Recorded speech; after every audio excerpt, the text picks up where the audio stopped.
Okay. Thank you. I would now like to call the May 26, 2026 Longmont City Council regular session to order. The live stream of this meeting can be viewed at the city's YouTube channel, longmontpublicmedia.org/watch, or on Comcast channels 8 or 880. We do have Councilmember Prieto virtually. She has requested remote participation this evening, and I need a motion to suspend the rules of procedure 25.2A2 to allow for her to participate without having obtained permission at a prior meeting. Okay, so we have a motion. It was made by Councilmember Chris, seconded by Mayor Pro Tem. All those in favor, say aye. Aye. Okay, so that carries. Well, we don't have Prieto on yet, so that carries unanimously with the voting people. Okay, so now we are on to roll call. Mayor Hidalgo Farco? Present. Can you turn on my microphone, please? Oh, wait. Can you hear me? Oh, I don't see you on here. There you go. Yeah. Mayor Hidalgo Faring? Present. Councilmember Christ? Present. Councilmember Kalkoffer? Present. Councilmember Marsing? Here. Councilmember McCoy? Present. Councilmember Popkin? Present. Councilmember Prieto? Okay, I don't see anyone on her screen. She does have permission to be here. Mayor, we have a quorum present. Okay, well, we'll just carry on. Okay, so let's go ahead and go with the pledge. I pledge allegiance to the flag of the United States of America and to the republic for which it stands, one nation, under God, indivisible, with liberty and justice for all.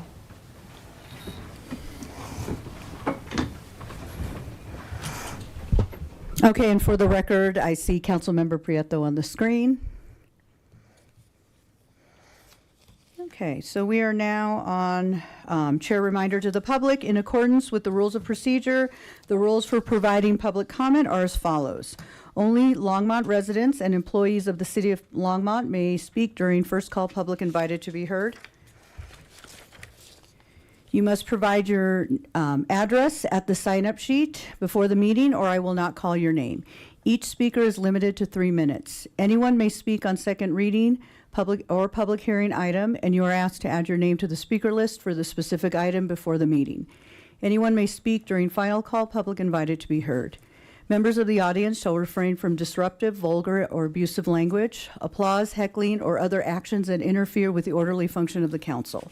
Let's look at the approval of the May 12th, 2026 regular session minutes. May I have a motion to approve the minutes? So that has been made by Mayor Pro Tem. Do I have a second? Second.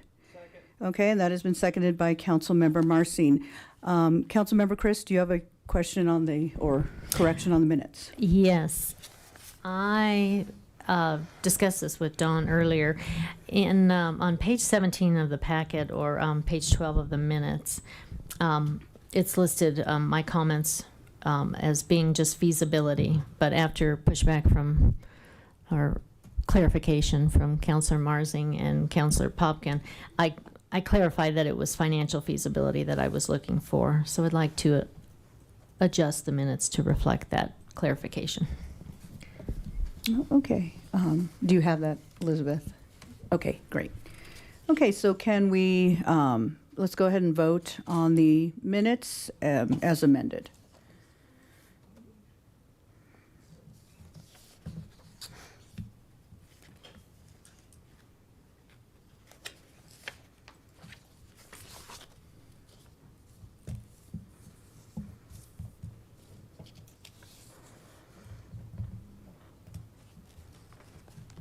Okay, and I see Popkin with his finger in the affirmative.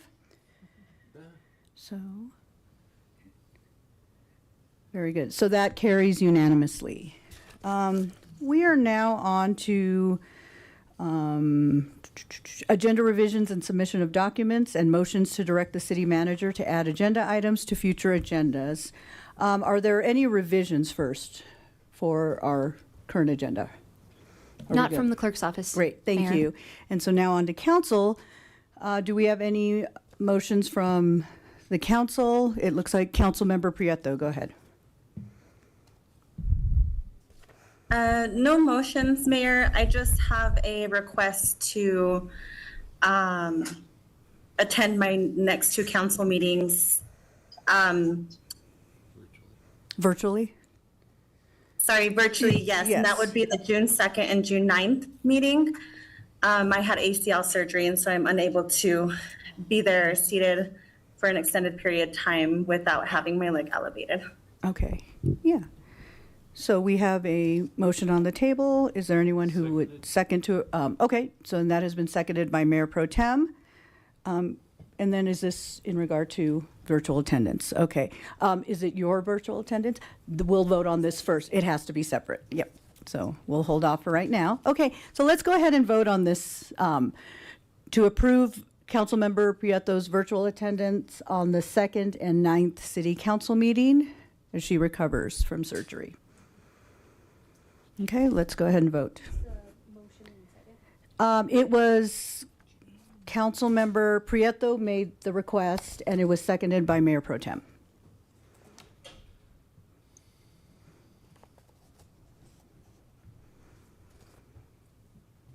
Okay, and then no worries. Okay, and that carries unanimously. Now, Councilmember Christ, are you ready? Thank you, Mayor. I may need to attend virtually on June 30th. May I, please? Do we have a second for that? Second. Okay, so the motion to, for Councilmember Christ to possibly, do you know for sure, or is it possibility? We are going back to the surgeons this week, so I Okay. will know after that. You'll know after that, okay. So then, let's go ahead and we'll just have that discussion and approved, so just in case. So Thank you. June 30th. Okay, and that motion was made by Councilmember Chris, seconded by Mayor Pro Tem. Let's go ahead and vote.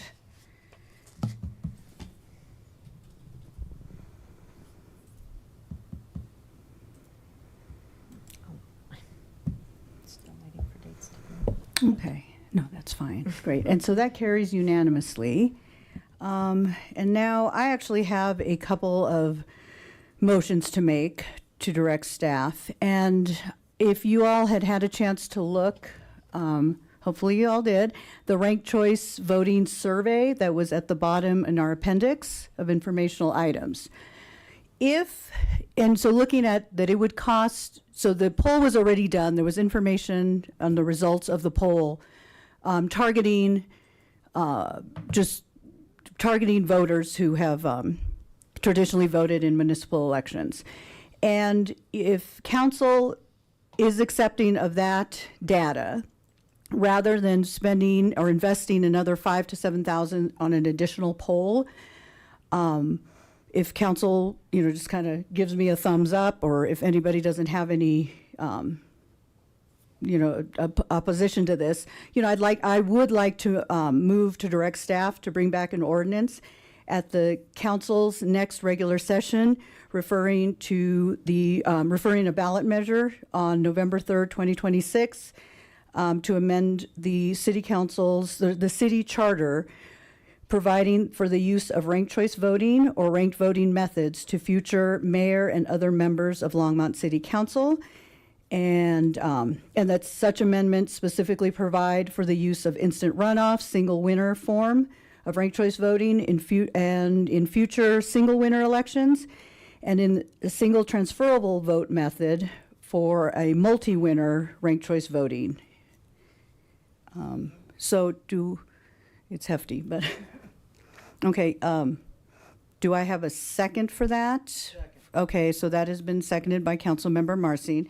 Mayor Pro Tem. Thank you, Mayor. I'm going to vote in opposition of this, not because I'm against ranked choice voting. I think that we should designate these sort of things that we do when we put things on the ballot to specifically us having a ballot, having a deed at the end of it with, let's say, for like the library or for a recreation center. At the end, we are going to have a physical piece of property.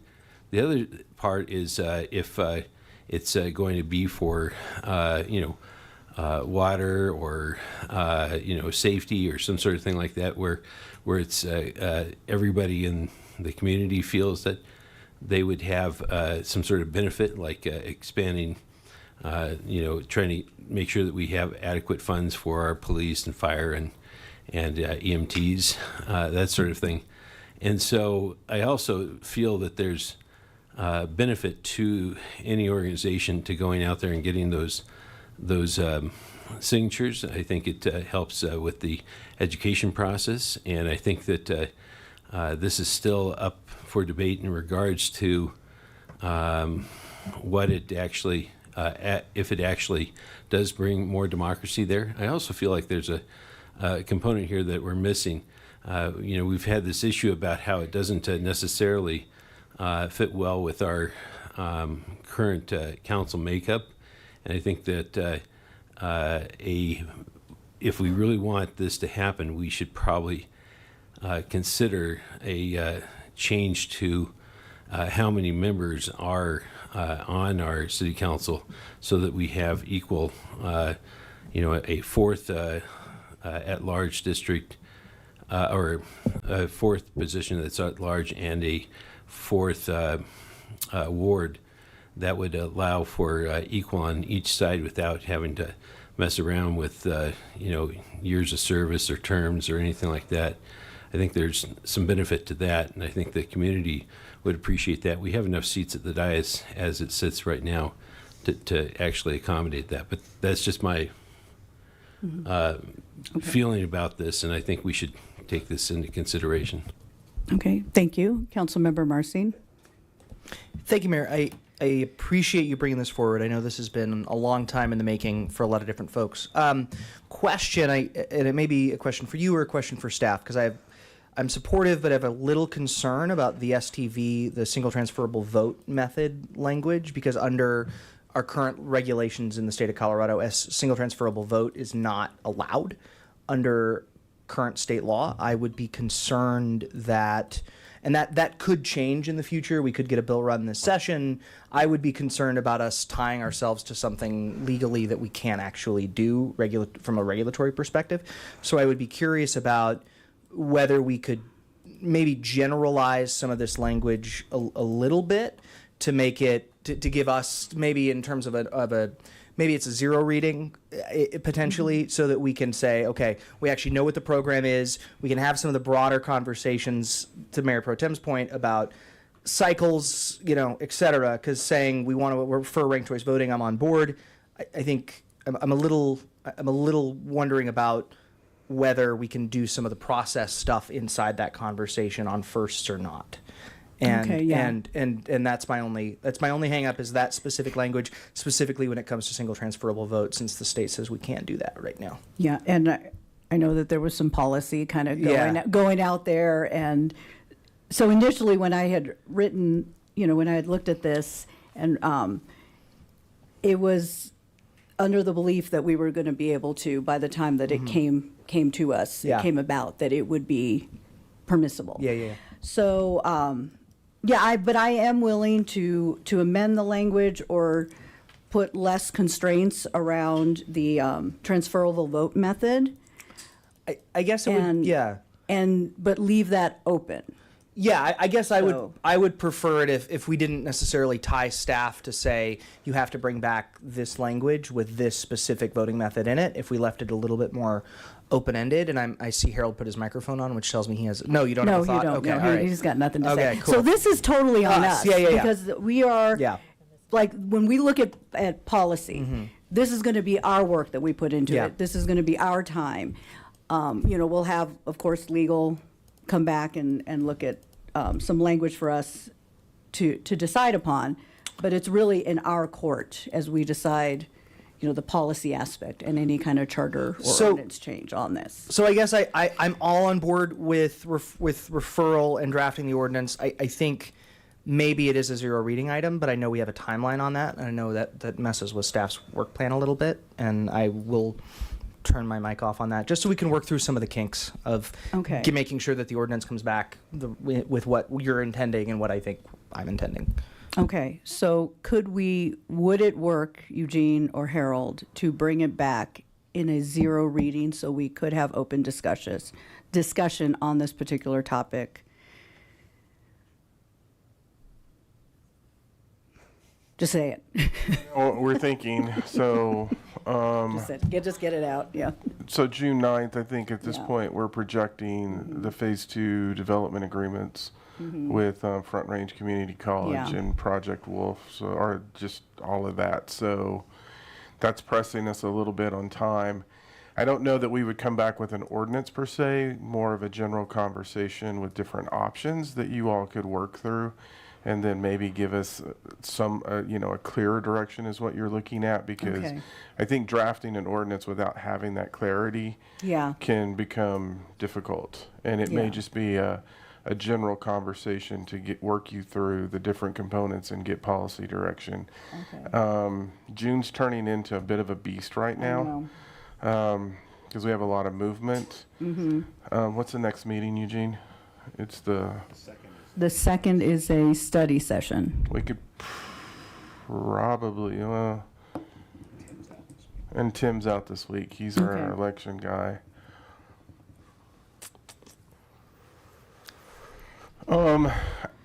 I would probably recommend just doing a general conversation, of which Don, I know we sketched out some broad concepts. Yes. And if we can, dig down a little bit in that, that'll give Eugene more clarity Okay, in terms of what he needs to draft in terms of the first run at an ordinance. I think if we have a little bit of flexibility in June, that may help us. yes, We'll try to bring it as soon as we can, okay. but we need to look at some of these meetings. Okay, yeah, and we'll talk tomorrow Yep. as well. So then, it wouldn't necessarily, so the motion on the table is to direct staff, whoops, sorry, I am done. Yeah, my time is up. Okay, let's vote. To direct staff to, rather than bring back an ordinance, but just to add to a future general session item to discuss referring an amendment to the November 3rd, 2026 meeting. Councilmember Christ, go ahead. Thank you, Mayor. I had a rather interesting discussion with a political science professor who walked me through this whole process. And his take was, at the end of the day, it actually encourages people not to vote as often. Initially, they vote more, but then they stop voting. And we had a discussion about that, too, as to why. And they have a little more like long-term data, not just a survey of interest. So if we're going to bring it back for more discussion, it would be nice to have him, because he would have really comprehensive point of view and could explain it pretty well to the public as well. Okay, thank you. Councilmember Popkin and then Marcin. Thank you, Mayor. I appreciate you bringing this forward. I also was, considering we wouldn't be able to get a statistically significant survey from staff either in the time frame, this gave me a few initial data points that allowed us to kind of, I think, build on. And again, for our reminder and for the public's, we're not deciding on this as a policy. We're deciding whether to refer this to the ballot. And so I think that's really important for us to keep in mind as we're going forward here. My question for you, Mayor, was actually more of a process question here. And I appreciate the discussion that you already had with Councilmember Marsing. So maybe it's a question for you and or Harold here. In the past, for ballot referrals, do those happen individually, kind of ad hoc? Is there a meeting that happens kind of in the lead up to an election? This is my first kind of full time going through this process, where we discuss everything that we might be referring to the ballot. And I guess where I'm going with that is, if we have multiple things that might be going to the ballot, somewhat building on Councilmember McCoy's point here, like, how do we figure out the priority?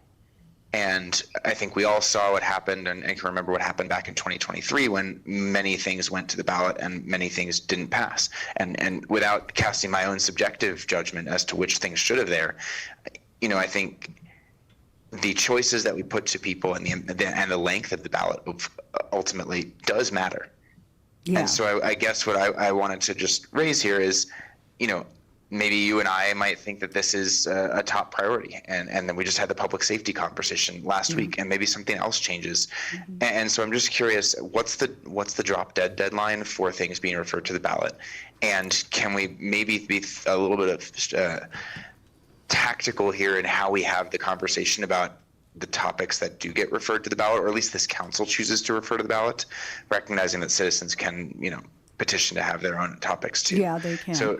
So what's the process like there, and is there a way where we can have hey, the deadline for referral is X date, and so 2 meetings before that, we're going to make sure that this is the meeting where all of our general business discusses ballot items that council might want to refer? Yeah. Traditionally, what I've seen on council is things were just brought up either by council members or discussed with staff. We've come to a consensus that this is something we want to move forward on. I've just seen things thrown out there. So, Harold, you have more of a historical. Yeah, and I'm going to have to probably rely on Eugene, pre-me. So in terms of ballot items, typically from a staff perspective, we'll bring items related to bond issuances and things like that. So that's where we drive it. In terms of the other items that I've been involved with, it's really been council direction in terms of, the first one that I remember was the first run at the recreation center, which was a ice and recreation facility. And then the second one was council moving forward on where we had the Performing Arts Center, the Recreation Center, and what was the third one? The Library. Library. So the three, but those were council driven. So these don't have where we're not raising taxes, just like the open space ballot measure that we have voted on. So the fiscal impact to the taxpayer it will not occur if ranked choice voting comes into effect. We're not looking to raise taxes or in that regard. Right, Mayor, and I think what I'm just trying to get at is procedurally, even if there isn't a compounding taxation effect that comes here, there is a ballot length and prioritization impact there. And so I think I would just, as we go forward with this potential proposal, and then I will be supporting this, but as we go forward with this proposal and potential other items, I'm wondering if we can think a little bit more strategically. perhaps beyond, strategically is, but when we actually have that conversation as council is how many of these ballot measures are we actually going to refer to the ballot? That's good. And Yeah. what's the timing for that? No, I'd be willing to do that, and that would be a great pre-session item for us to discuss. So, Yeah, whatever format makes the most sense to you. okay, great. Thank you. Councilmember Marcy.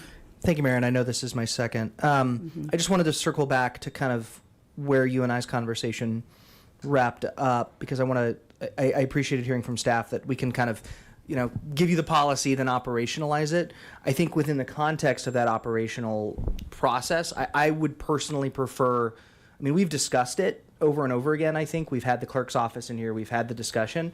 I think I would prefer to see the discussion be at this point, to the spirit of your motion, aimed with a policy direction in mind, which is the intent to refer. Yes. Rather than yes. just bring it back and let's talk about it more. No. Okay. I would want to have specific discussion on ballot measures. Great. There was a second charter amendment consideration that I was going to bring up, but I think it would be best to hold off for if this first one is passed, for us to have this general discussion, then we can start looking at the policy pieces during that discussion time.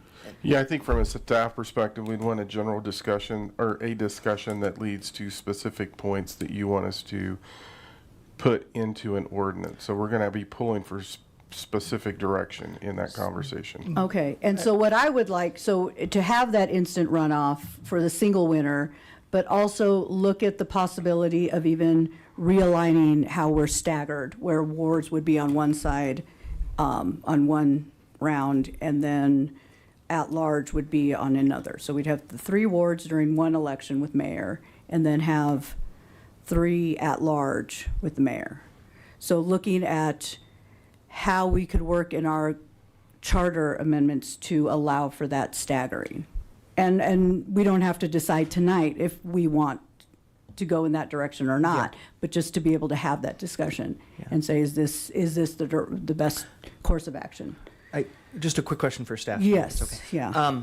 Just confirming that you're going to take, if this motion were to pass, and with language as is, what have you, if this motion were to pass, you're taking that firmly as council is intending to refer, come back with what you need to operationalize that. Just confirming in my own mind that you wouldn't then want to see council later say, actually, we don't want to refer. Like we're doing this vote once. Well, no, The vote you will have to vote. to send it. So in the first conversation will be, what do you want in the ordinance? Then they will craft the ordinance, and then you will have to vote on that ordinance. And I have no clue what just happened. Eugene just lost his mic. No comments, Mayor. No comments, yes. Yeah. He's- Oh, thank you, Harold. I appreciate that. Okay, he said I said it, so. Okay, very good. So, seeing no one else, let's go ahead and vote.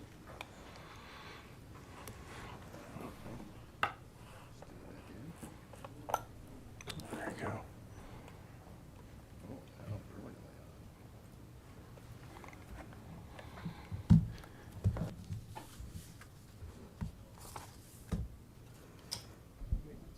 Yeah, it shows that Councilmember Prieto, is the voting popped up on your screen? Okay.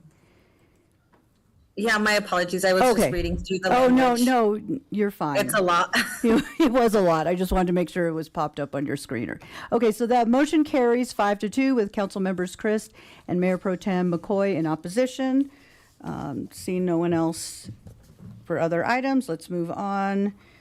City Manager report. Does the city manager have a report? Oh, now you're, report, Mayor, yeah, I Council. got you. Thank you.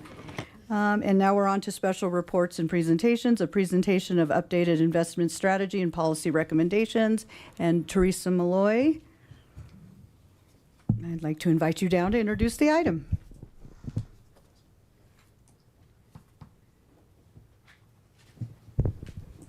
Good evening, Mayor and City Council. Teresa Malloy, Chief Financial Officer.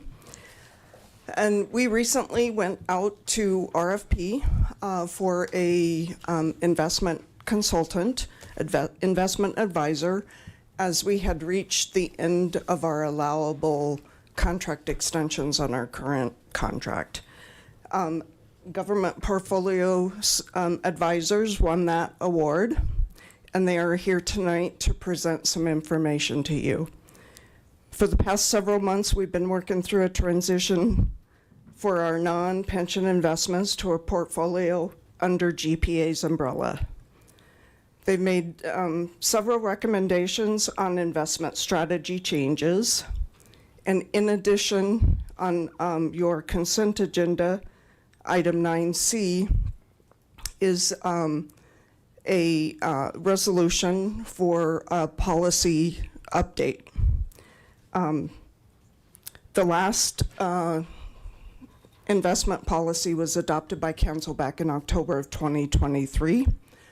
So this will be the update since that time.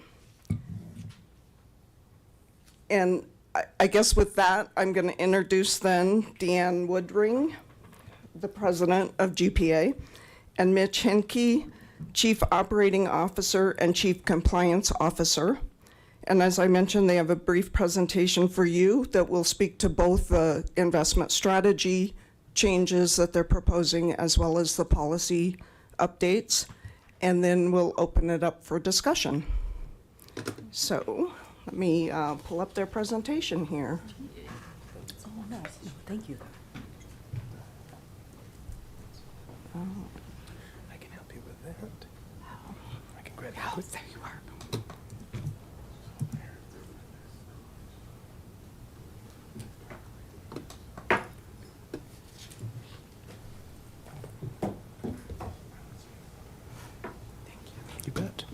go.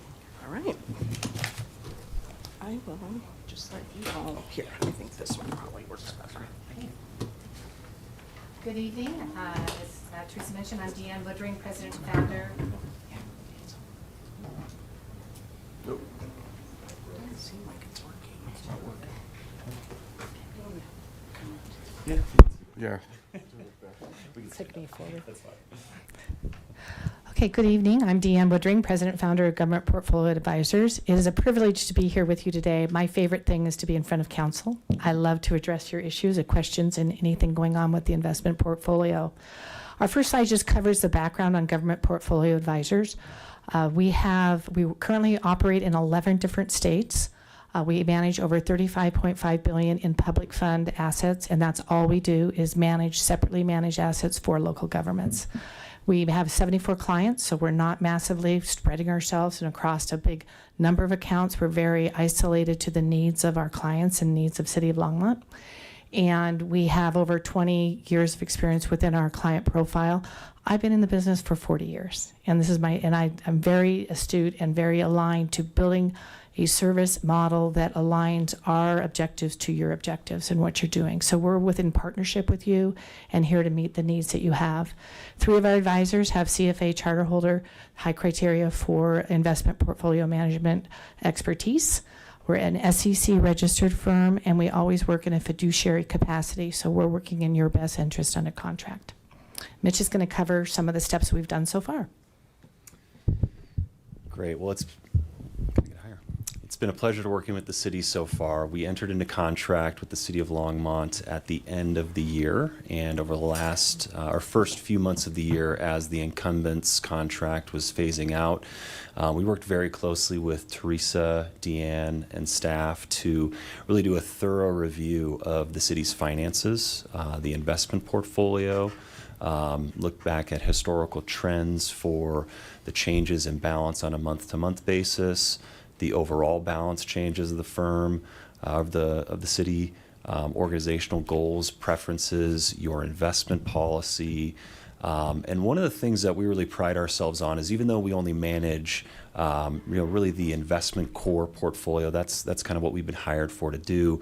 We also advise and kind of manage that portfolio by looking at the totality of the city's assets. So we're also looking at your liquidity pools that provide your overnight liquidity, the balances therein, and make sure that whatever we're recommending really fits well and is cohesive with all of the assets for your operational or general funds.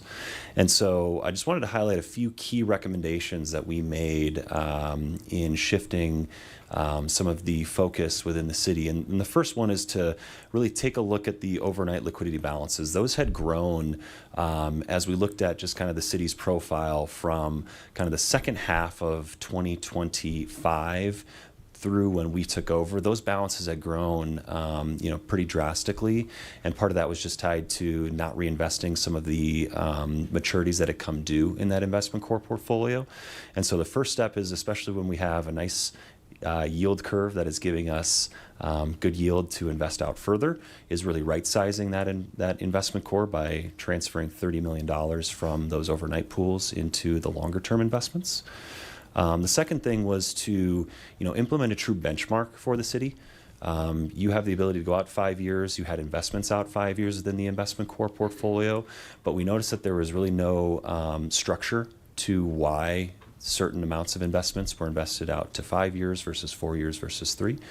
And so in conjunction with Teresa and Deanne, we really identified that the 0 to 5 year U.S. Treasury benchmark was the most appropriate that fit the city's risk and return profile.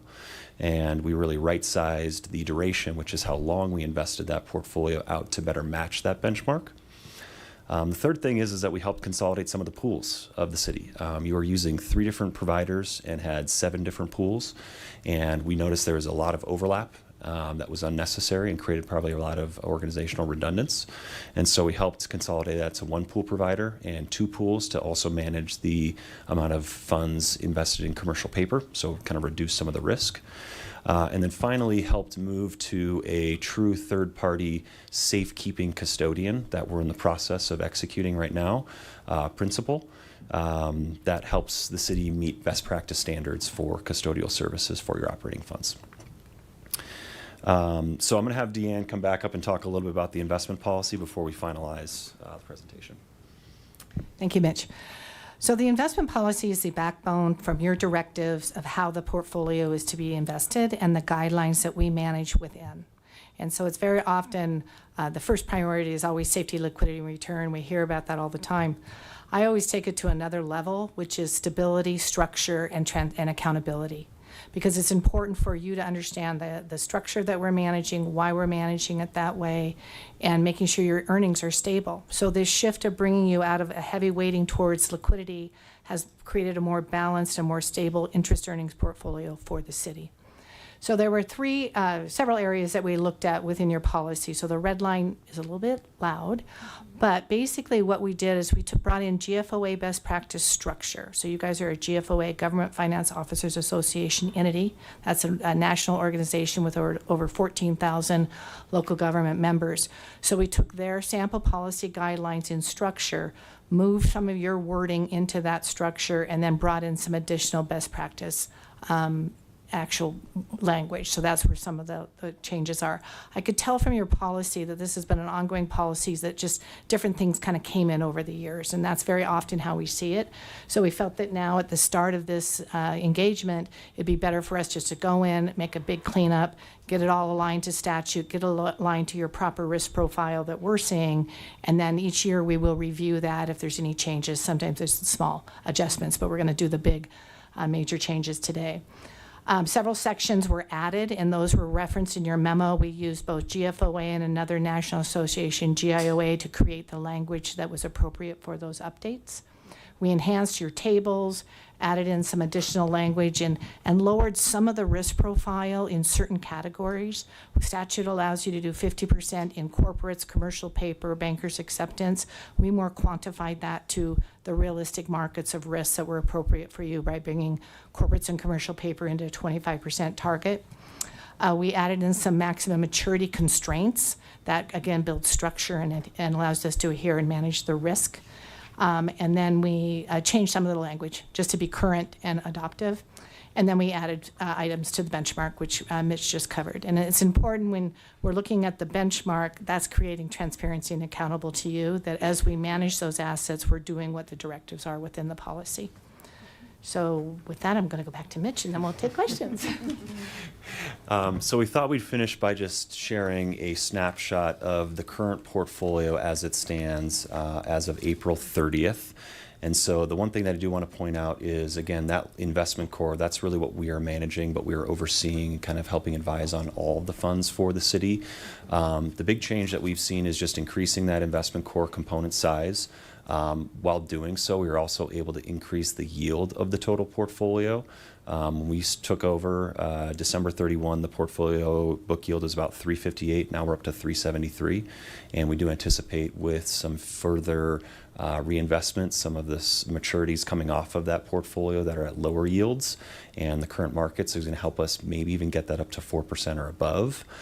And so this is just a nice little snapshot of that. Now this is a report that we produce for the city every single month.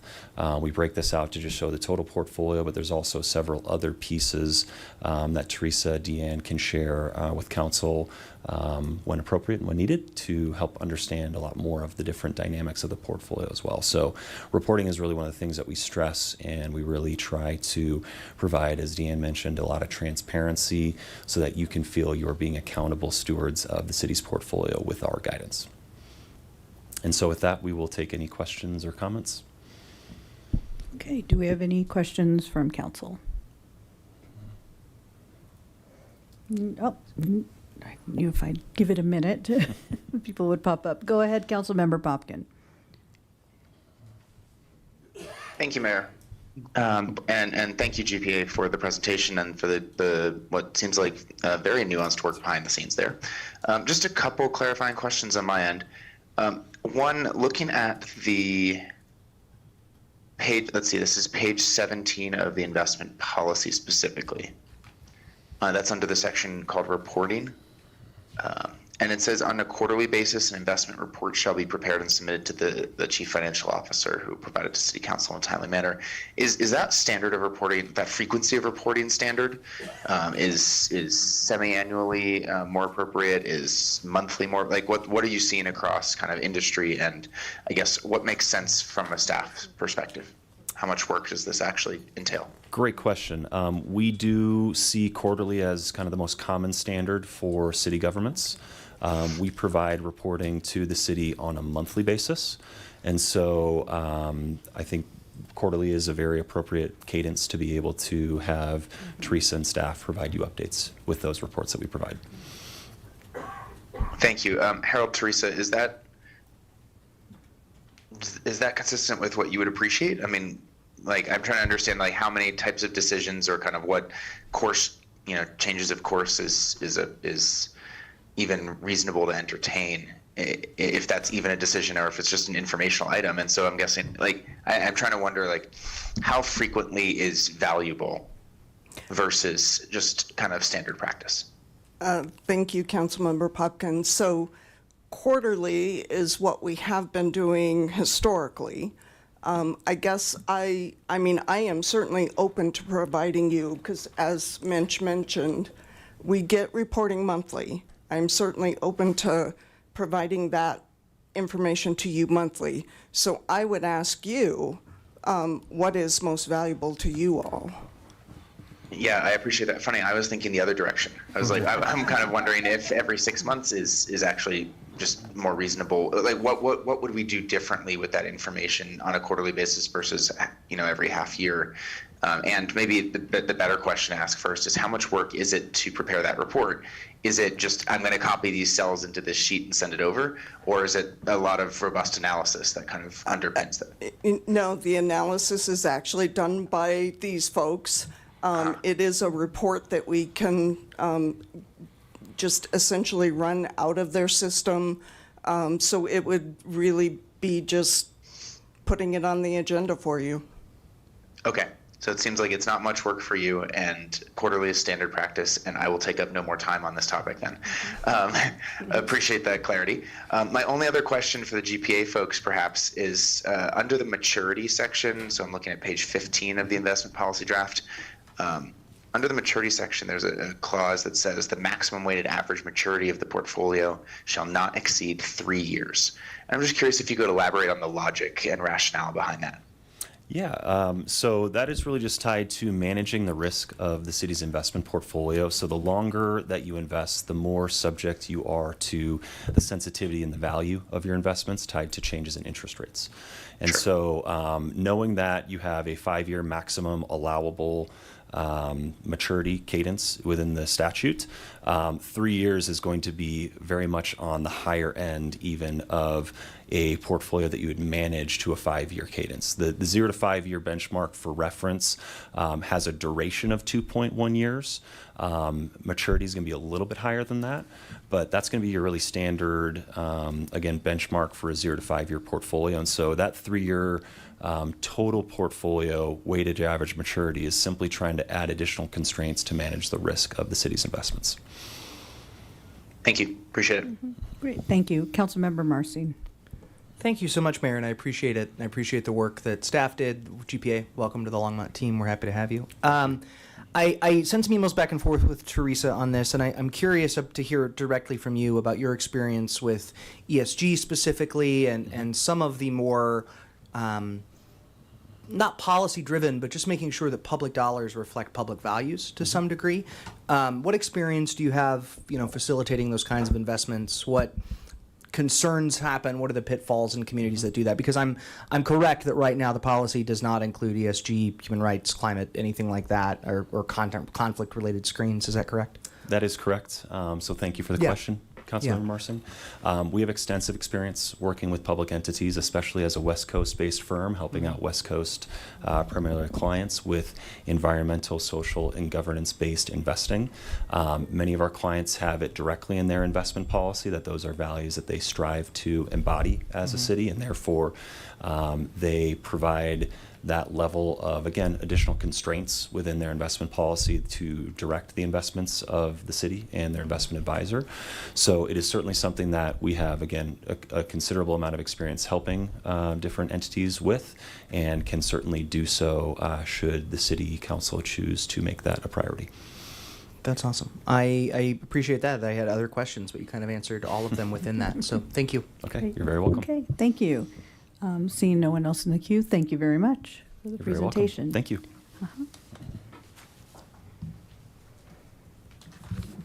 Okay, so we are now on to item B, presentation to the Longmont Police Department of the CALEA.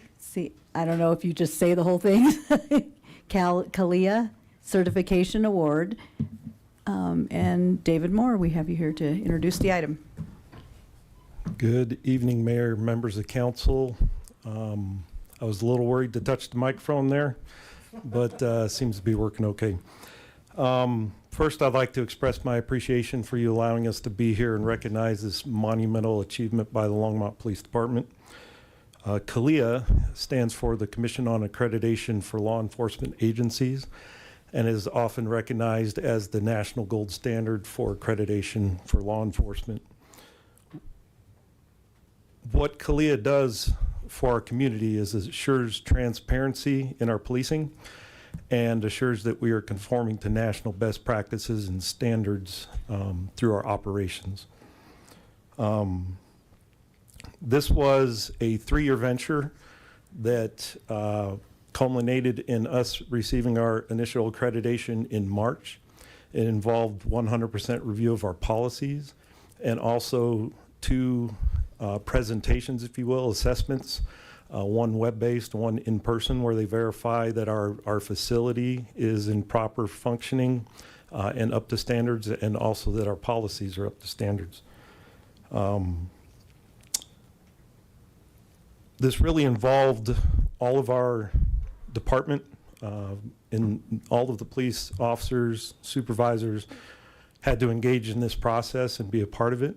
But I would like to take a moment to recognize the 2 who did the lion's share of the work. Our Chief of Staff, Steve Schultz, and our accreditation manager, Marquis Bickner. So without their work, we wouldn't have been able to get here. At this time, I would like to invite Colonel Packard from the Colorado State Patrol, who is a commissioner and on the executive board of CALEA.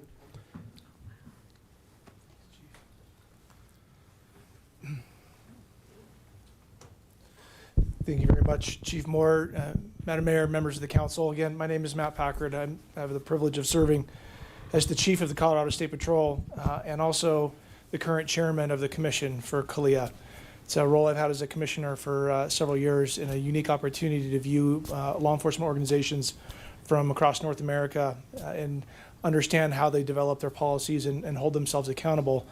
And I just want a brief comment first. In my role as the chief of the State Patrol here in Colorado, you have a tremendous police department, and our troopers look on a regular basis to police officers in Longmont to assist.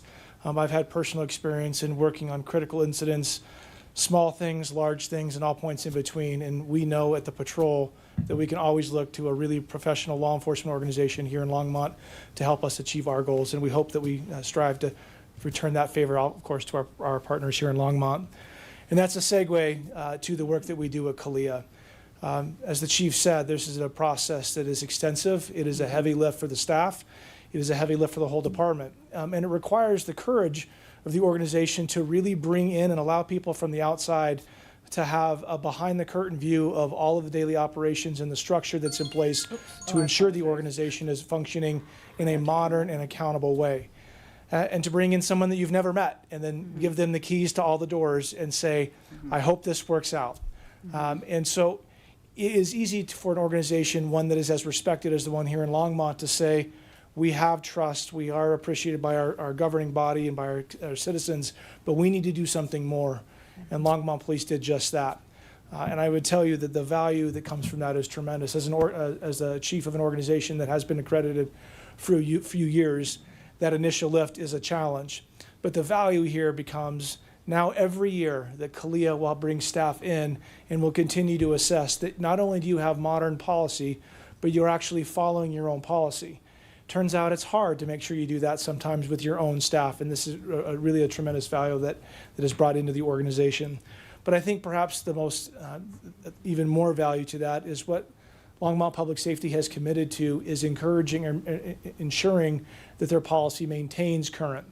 The commission works regularly, a few times a year, where the commission meets and reviews all of the standards, and there's hundreds of these standards, and then assesses that between what's going on in technological advancement, what social issues are impacting policing.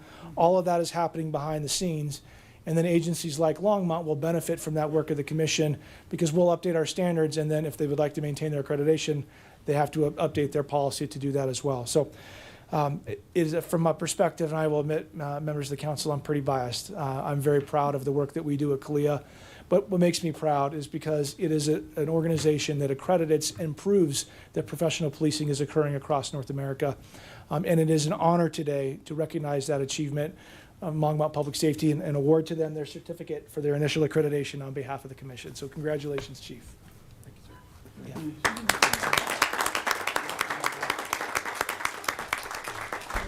So that is very exciting. I feel like we do need a photo. Yeah, I see Sandy cueing us in.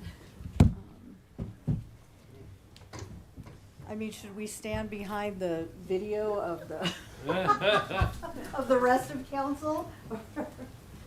Oh. I don't know. We can just stand here. What do you want to do? Yeah. You want us behind this or over here? Yeah, over here. Okay. Yeah. Yeah. There we go.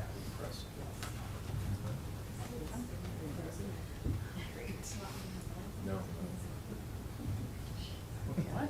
I thought we have everyone shipped over just like half a person. Okay. Yeah, very good. Yes, very good. All right, 1, 2, 3. Want to do one more? Hold on. Congratulations. Thank you.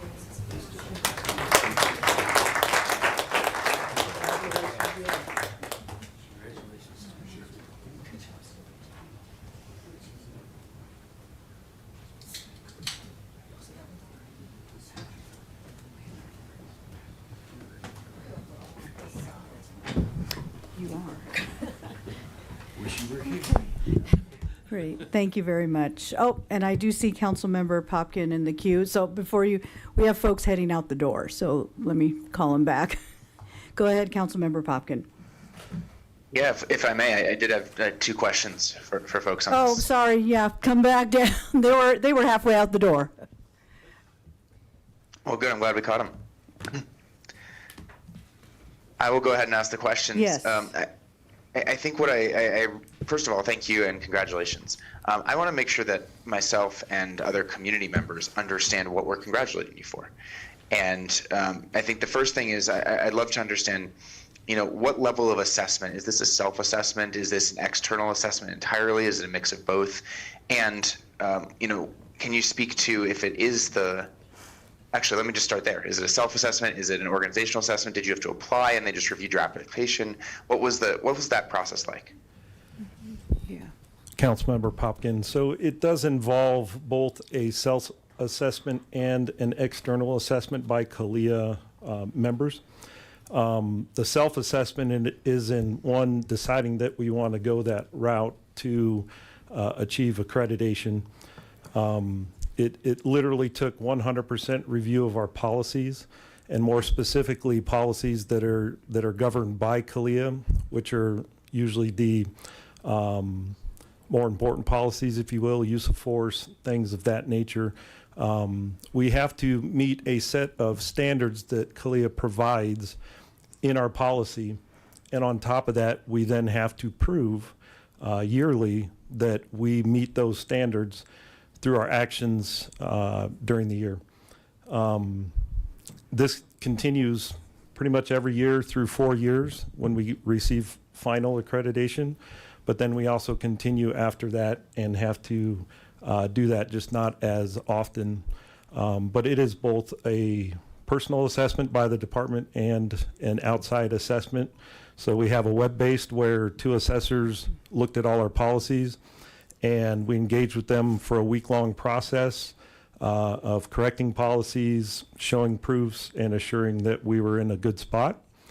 And then approximately a month later, we had an internal assessment where an assessor visited the police department for 3 or 4 days and actually toured the facilities, spoke with community members to assure that we were meeting the community's expectations, and also spoke with members of our police department.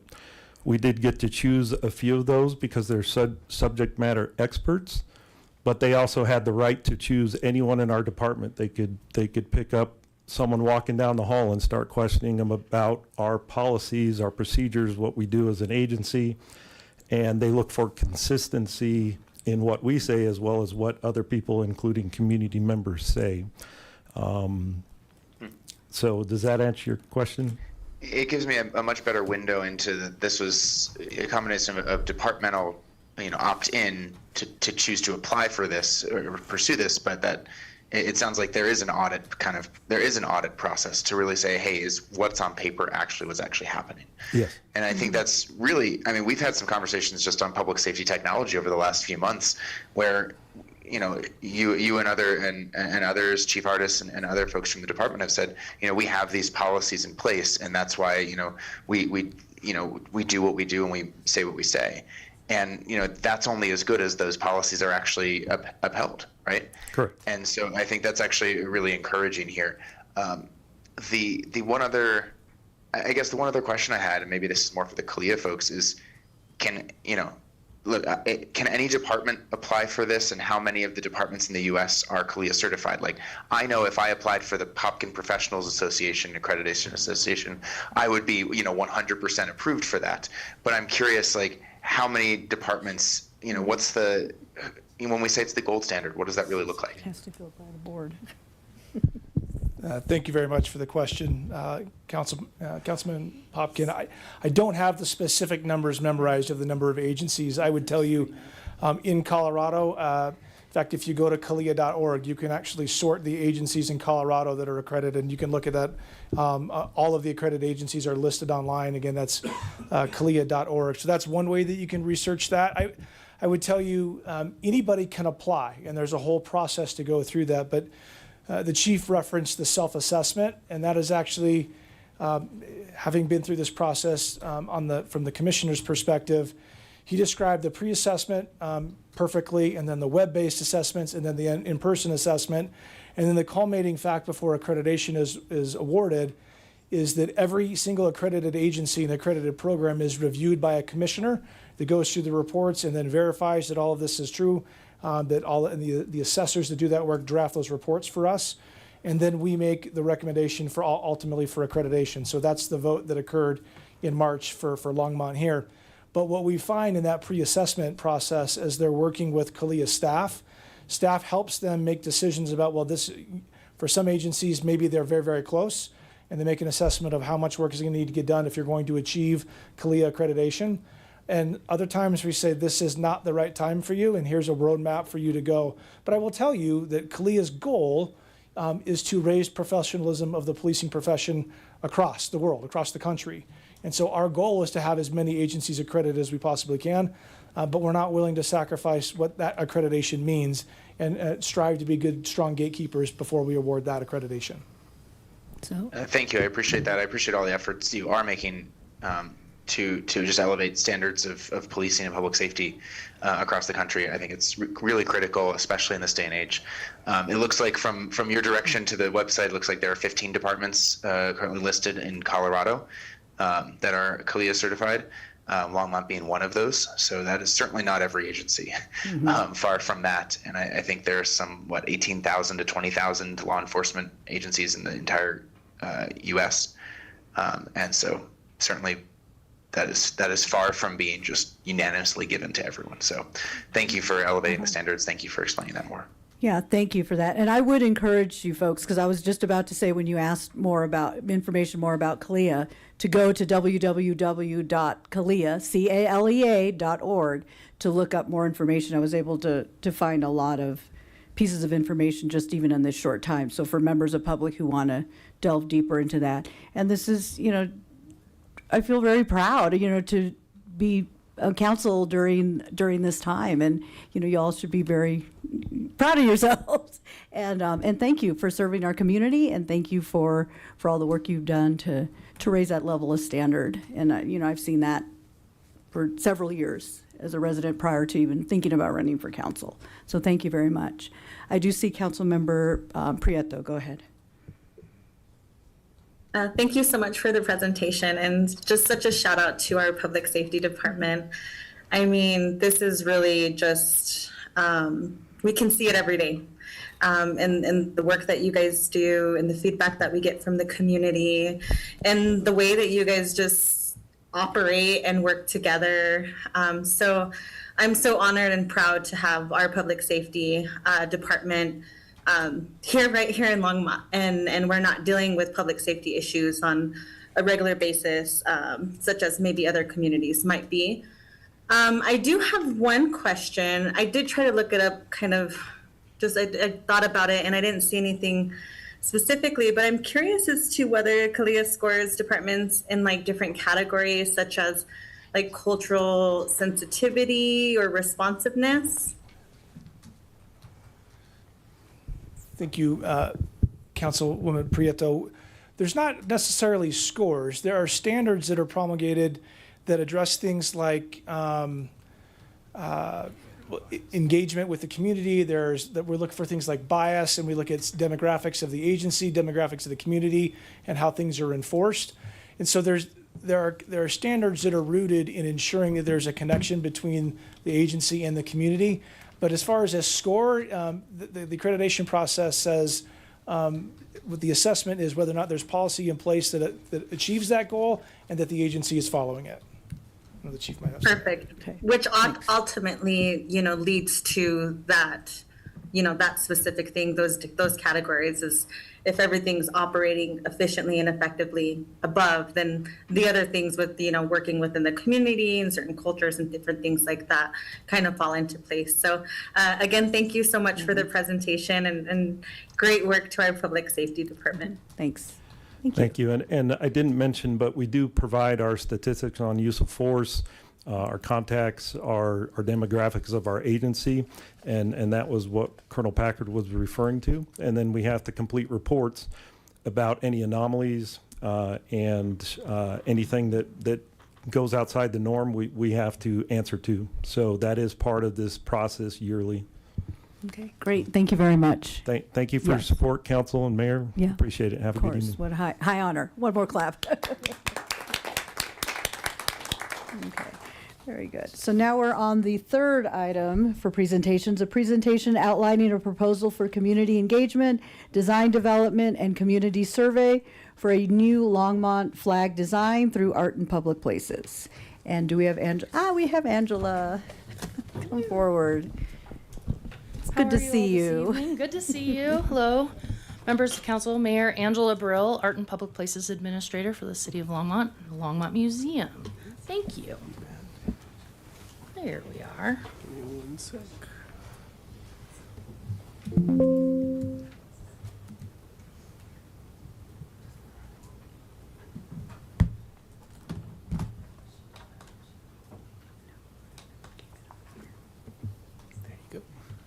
Thank you.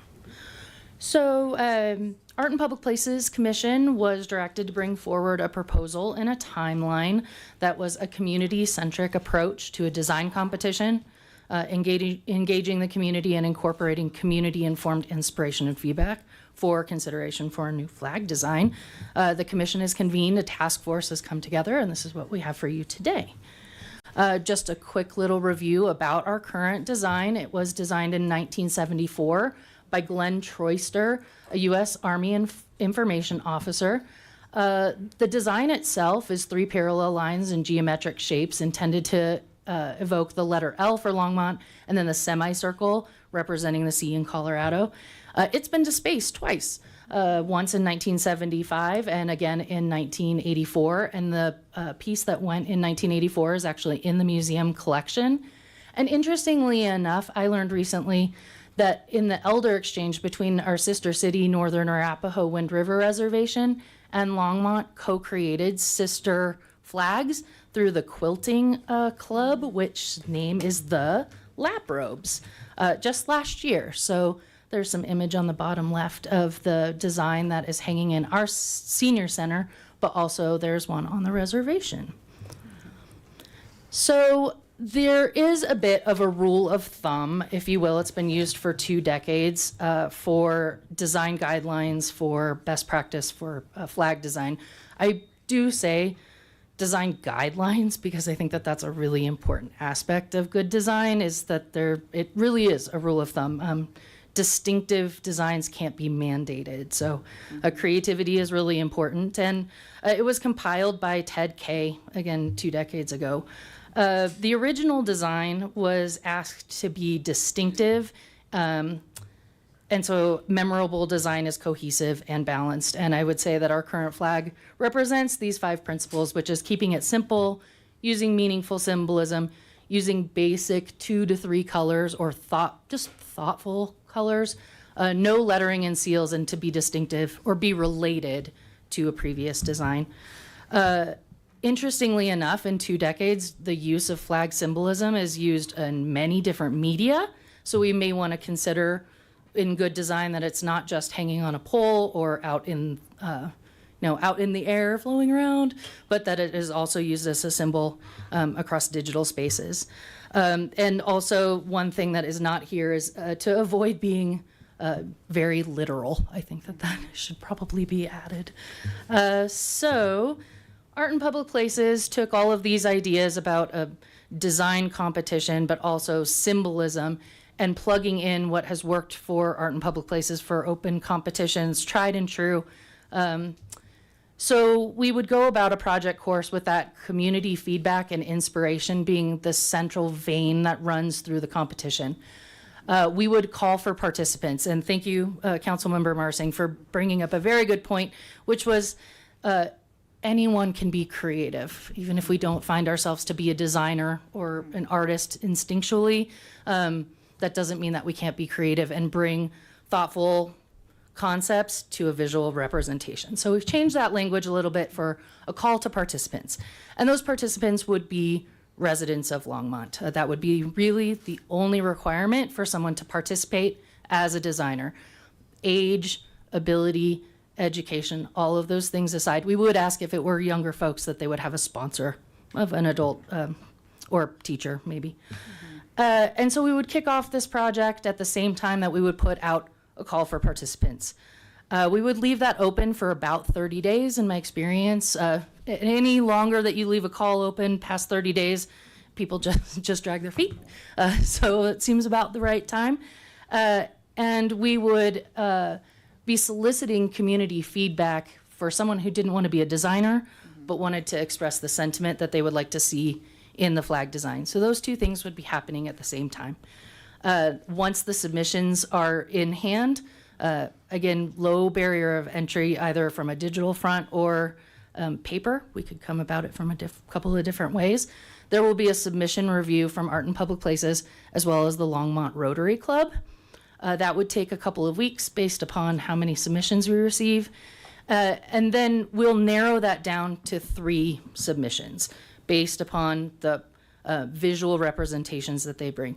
So those visual representations could be something in someone's portfolio or the kind of artwork or design that they do, or they could create flag designs and submit those as visual representations. So we would narrow it down to 3 folks, give those 3 folks some community feedback, what people, residents would like to see in their symbol, and some design time. It will be really important that we're actually paying these 3 finalists a stipend for their time and their work. It's intrinsic to what we do in Art in Public Places, making sure that people are being paid for this time. So those designs would then come back, and we would send them out to the community asking for preference alongside our existing flag, and then bring those preferences to you for adoption. So the key points, again, is simply that it's a call for participants. Age and ability will make no matter. We'll make sure that it's a low barrier of entry. The comms team has agreed to assist us in the community engagement campaign, and we'll ask people what sentiment, inspiration, and should this symbol represent, and what Longmont ideals will be maintained and relevant in 50 years so that this symbol carries on. Those 3 finalists will then be paid the stipend, $1,000. I would like to thank the Rotary Club of Longmont, who has contributed $1,000 to this effort. So that assists in the cost for the design.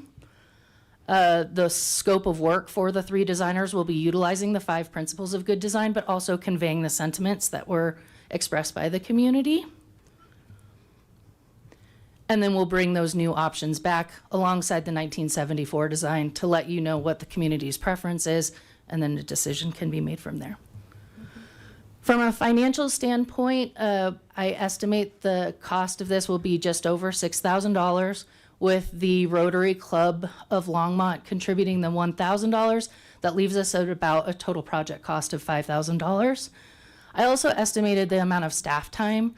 We will do significant amount of community outreach to make sure that we are utilizing every different avenue to get to folks, to between, you know, school kiddos who are out on summer, folks who might be going to the 4th of July event. I actually am working with someone at the museum who has a camp that is doing about community participation. So I'm going to go talk to some 9 and 12-year-olds about flag design. So event tear up, tear down, and set up, all of those kinds of things. I have an estimated staff hours of 144, and then the volunteer hours, which is significant, going through submissions. I imagine it will be about 72 hours, so about 200 people power hours. So today I'm looking for some questions, feedback about the process, and then hope we can move forward with this project. And I don't remember if I said estimated about a time, about 4 to 6 months. Thank you. I see Councilmember Prieto. Thank you so much for the presentation. I really appreciate it. I didn't have any questions, but you said something that made me have a question. You said that the 3 finalists would then kind of understand what the community wants in a flag, and then they would then produce whatever that sentiment is. Can you tell me how the 3 finalists will be chosen? Is it based off of a design that they bring forward? Yes. So when applicants are submitting to participate as a designer, they'll need to bring a part of their application will be some visual representations of a concept. So whether that be an illustration of something that they love and have in their heart, that's something that they've created, or if a participant wanted to take a stab at what a design could look like, they would bring that forward. They'll also answer a couple of questions, which is, hi, hello, my name is, why this project is important to me, and how they will utilize the principles of flag design in their approach to creating those designs. We will create a metric based upon the flag designs, as well as merits of visual approach to narrow those applications down. So it'll be a scoring-based system, which Art in Public Places and the Rotary, as a selection panelist, will go through. Okay, so I guess I'm curious as to why not collect that community feedback first before people submit their designs? So the first portfolio work or representations is demonstrating skill set, not doing the work per se exactly for this design. And the reason is really important. Not only are we looking at someone's aesthetic and that they bring something consistent across the board of how they translate ideas into visual representation, but also it's how we assess humanness of design.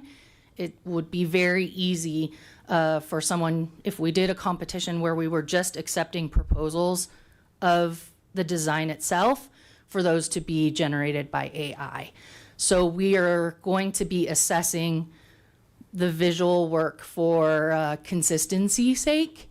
And it's also to assure that the folks who are doing those final designs for consideration are actually being paid for the extensive amount of labor and time that it will take to do those. So Art in Public Places is feeling very comfortable with, as an official design, that we approach it in the way that we hire artists similarly to our other projects.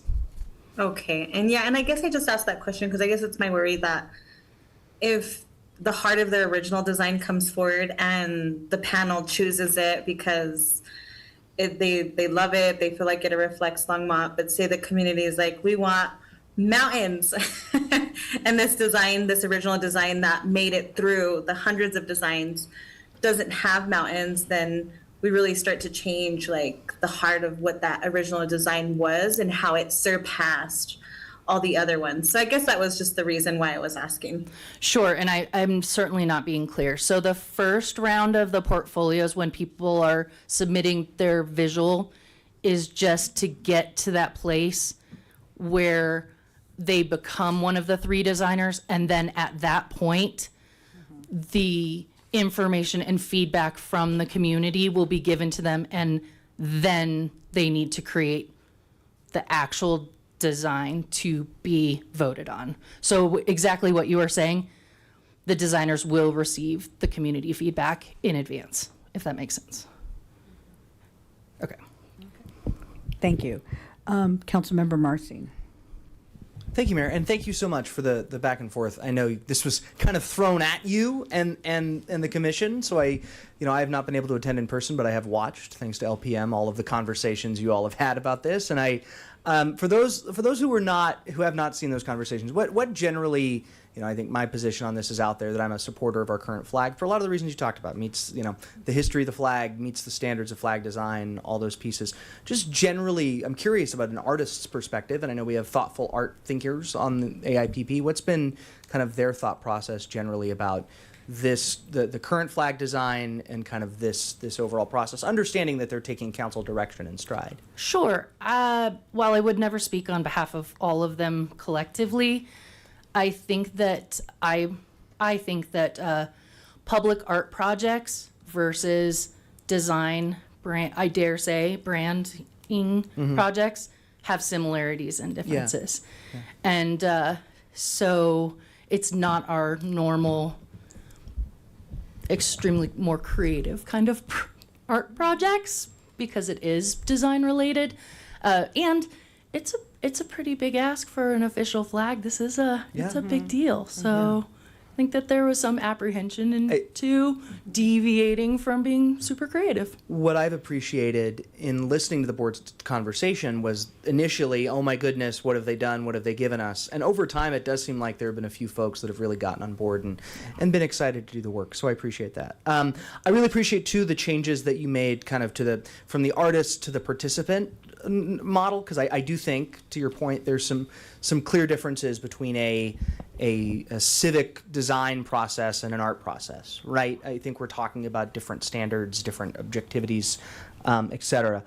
I know there's not necessarily an item for us to vote on this, and you're more or less seeking direction. So you've taken the direction, because I sent some emails back and forth, that direction in stride. I really appreciate it. I still am generally hesitant about the process, and certainly I because of my sentimentalities around the existing flag, don't think I would support council contingency on this. But I appreciate the work. I understand where the train is going, and am really thankful to you and the commission for taking it in stride. Thank you. Great. Councilmember Kalkoffer. Thank you, Mayor. Angela, thanks for the presentation. Thanks for everything you do. I have a question. There's a municipality very close to us that have recently gone through this. Have we learned a few things from their process, and have we incorporated that into what we're going to be doing to make sure that the community feels like we're not just pulling the rug out from underneath them and giving them a design that nobody likes? Yes, thank you for the question, council member. Yes, I think that the community very close to us has a number of significant differences. The first and foremost is that the same process, while under the guise of the museum, that is not a municipal museum, that is a private museum. And it very much was an unofficial flag design, open to the world, apparently. I understand that the flag design was chosen by someone who doesn't live in this country. We are really going the opposite direction with an official design, threading the community input, feedback, and response all the way through, making this as accessible to the vast of our community as possible. And I think that that's where some of those dollars are going to be spent in the best possible way we can. Is I've been told you have to let someone know a message 7 times in 7 different ways before it really sinks in. So that's going to mean garage sale signs with QR codes. It's going to mean really hitting the pavement with some flyers and getting out there. So that first and foremost is woven into the Art in Public Places process. And I would say that that is what we bring, that's our strength that we bring here, is really bringing the community into this. Because it's not just something that we're going to be looking at as an official design for a short amount of time. It really needs to be the long consideration. Okay, thank you. Mayor Pro Tem McCoy. Thank you, Mayor.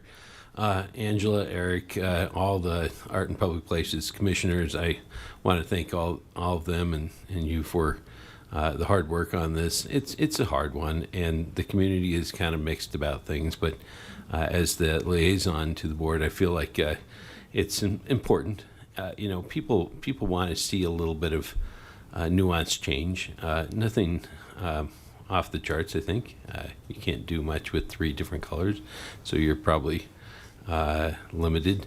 But I think there's a sense of bringing the community together at an important time in our history as a city, a state, and a country.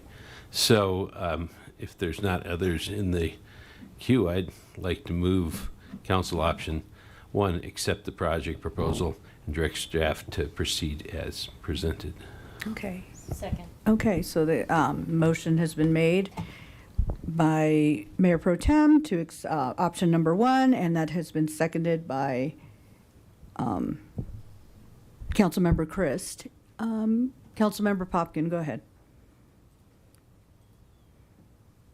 Thank you, Mayor, and thank you, Mayor Pro Tem, for the motion.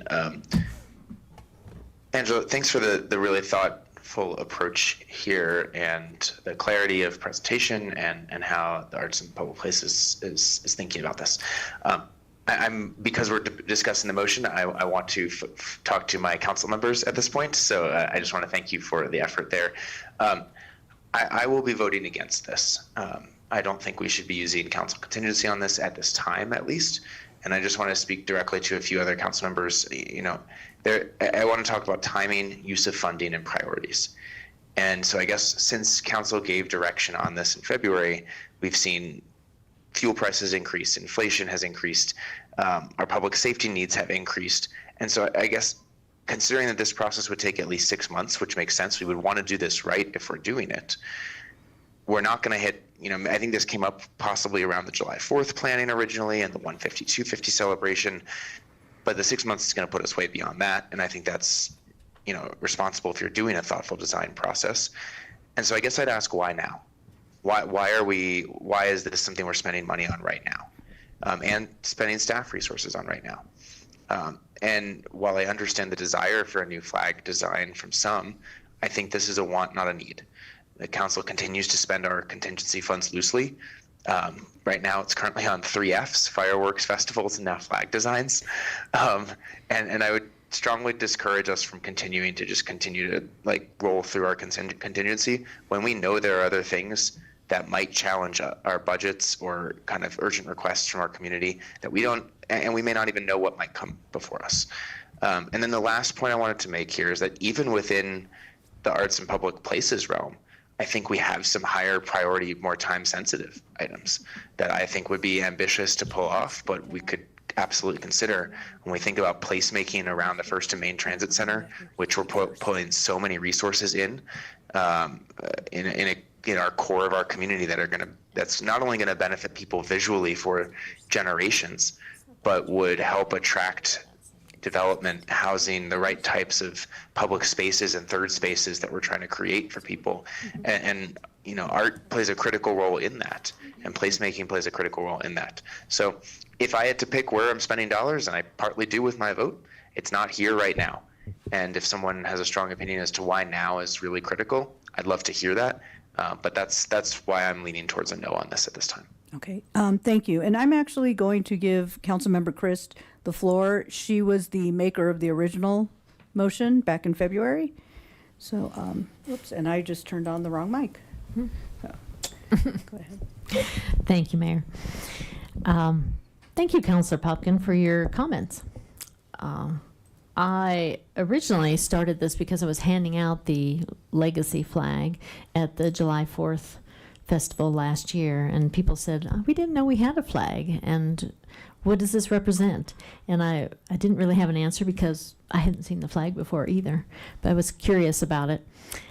Anyway, in bringing the motion forward, this year is America's 250th anniversary. It's also the city's 155th anniversary and the state's 150th anniversary. We have a lot of anniversaries this year. In fact, NGLA told me it's 40 years since they've been instituted in the city, and 80 years, I guess, last year for the airport. So we're really celebrating Longmont this year. And what a great time to do it when our legacy flag is now 50 years old, and we're transitioning to new possibilities for the city, and looking to the future, really, what's going to take us forward, and to get more engagement around our civic pride. So that is my main reason for doing it. I'm sure there are others that feel like they just want a refresh, or they want to represent something that Longmont means to them, and I would like to see those submissions. And I appreciate the Longmont Rotary, who funded the first legacy flag, to also jump in on this to participate again. Thank you.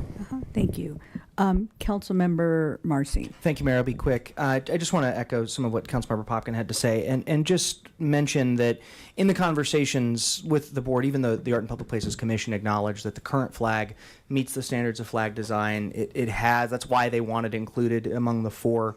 And I appreciate that thoughtfulness. I've called the current flag before a working class flag, and I believe that. I think as we look to the future of the city, as we look to where we're going, I think it's very important. I see Eric Mason here, who, the great book has a segment on how the flag was originally chosen. It's important for us to hold on to some of those pieces that tell us where we've been. I too will be a no vote on this for a lot of the same reasons related to council contingency, but generally, I want to see us move forward responsibly here. So thanks. Thank you. Let's go ahead and vote. Oh, wait, never mind. Hold on. Hold your vote. Councilmember Prieto, just saw that hand pop up. Sorry, it was a last minute hand. Yes. I just wanted to kind of give some comments. I really appreciate all the work that the Arts and Public Places has done to make this happen. I think we had this conversation in the beginning and we decided to move forward. And so, well, actually, before I go to that point, can someone remind me how much contingency dollars we're approving here? That we are approving, or that we have? That we're approving. So it's set on the screen. Let's see, I'm trying to. Is it the 5,067? Yes.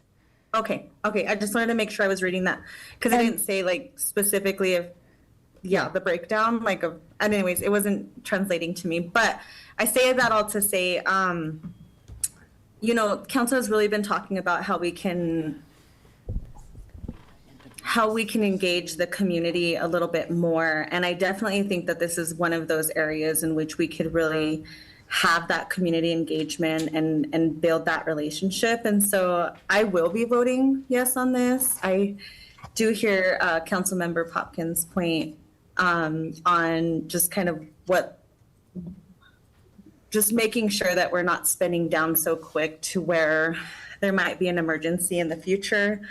But I do believe that as a council, we did move forward on this, and a lot of work and time has been put into this, and so for me it seems right. But again, it just goes back to community engagement, and it's the whole community. So I'm excited for the new flag.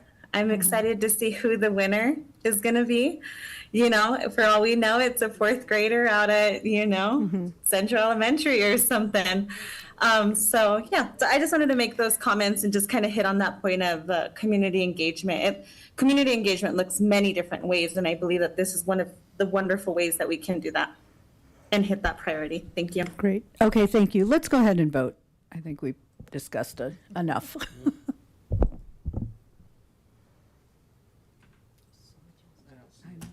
Oh, no, refresh maybe.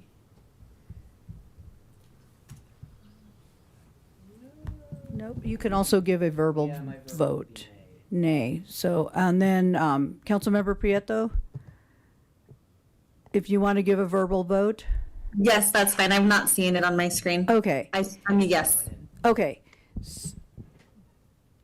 Okay, so that carries 5-2 with Councilmember Marcin and Councilmember Popkin in opposition. We are now on to public invited to be heard. The first and only person on the list is Lance Whitaker. Come on down.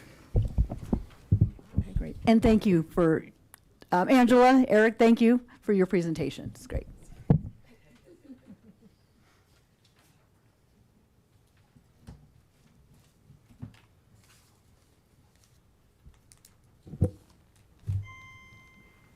Lance Whitaker, 1750 Collier Street, longtime resident, probably 47? Oh my God.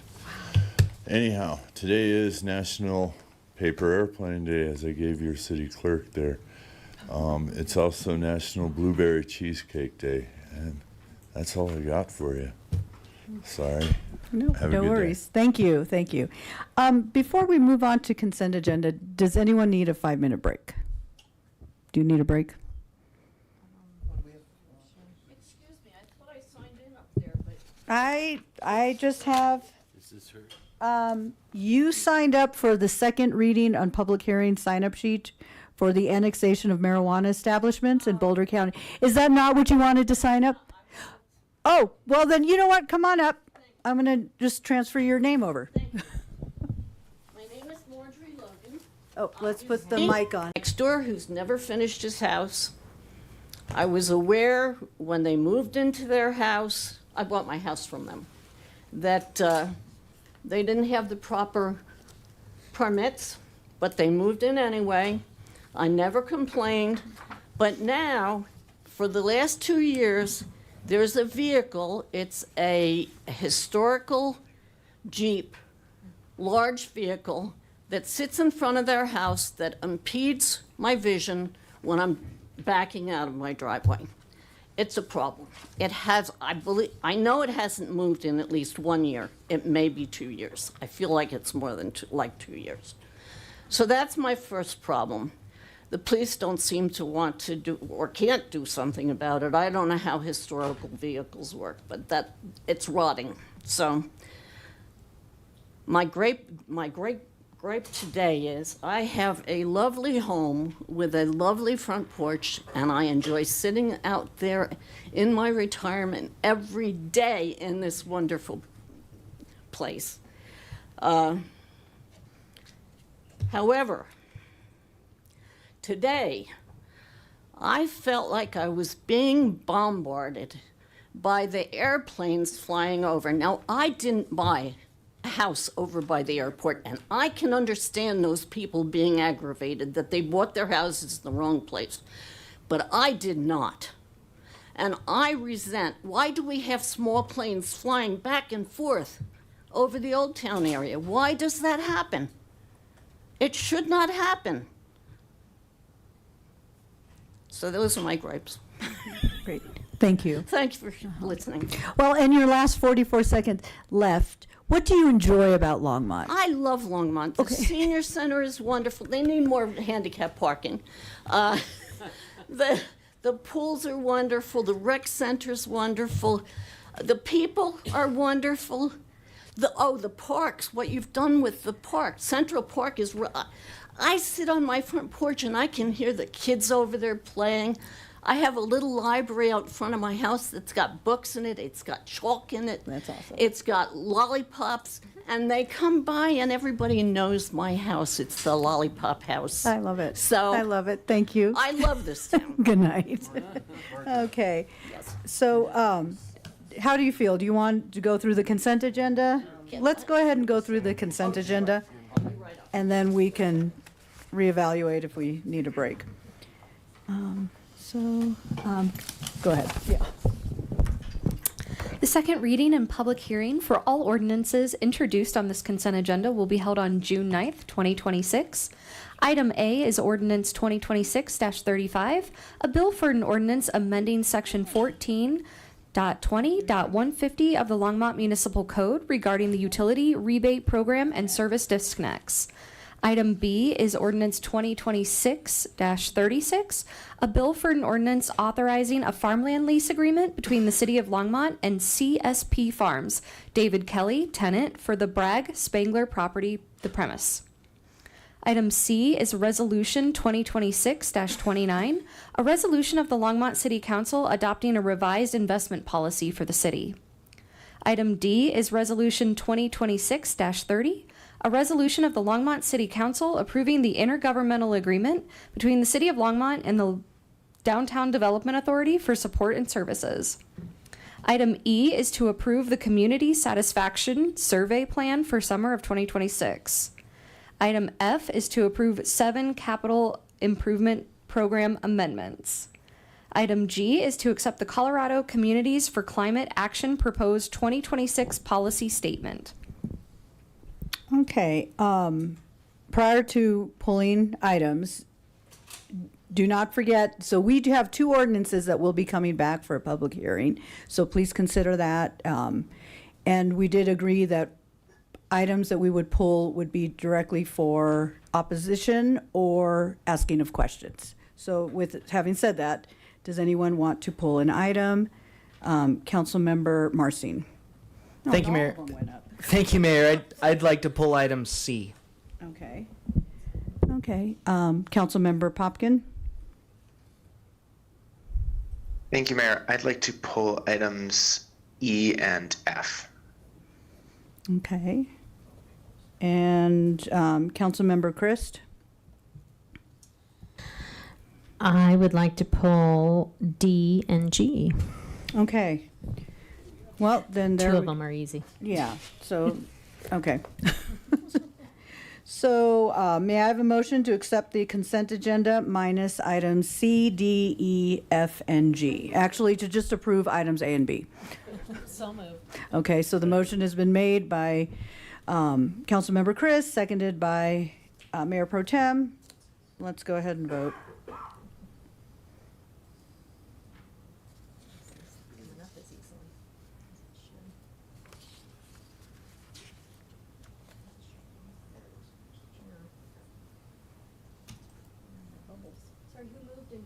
Councilmember Chris made the motion, and it was seconded by Mayor Pro Tem McCoy.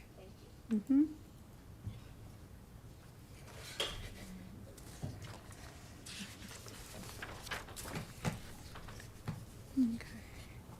And Councilmember Popkin, did you want to give a verbal? Okay, so he says yay. So that carries unanimously, and we are now, does anyone need a break? Sure. Okay, we're going to take a 5.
Okay, if we can reconvene.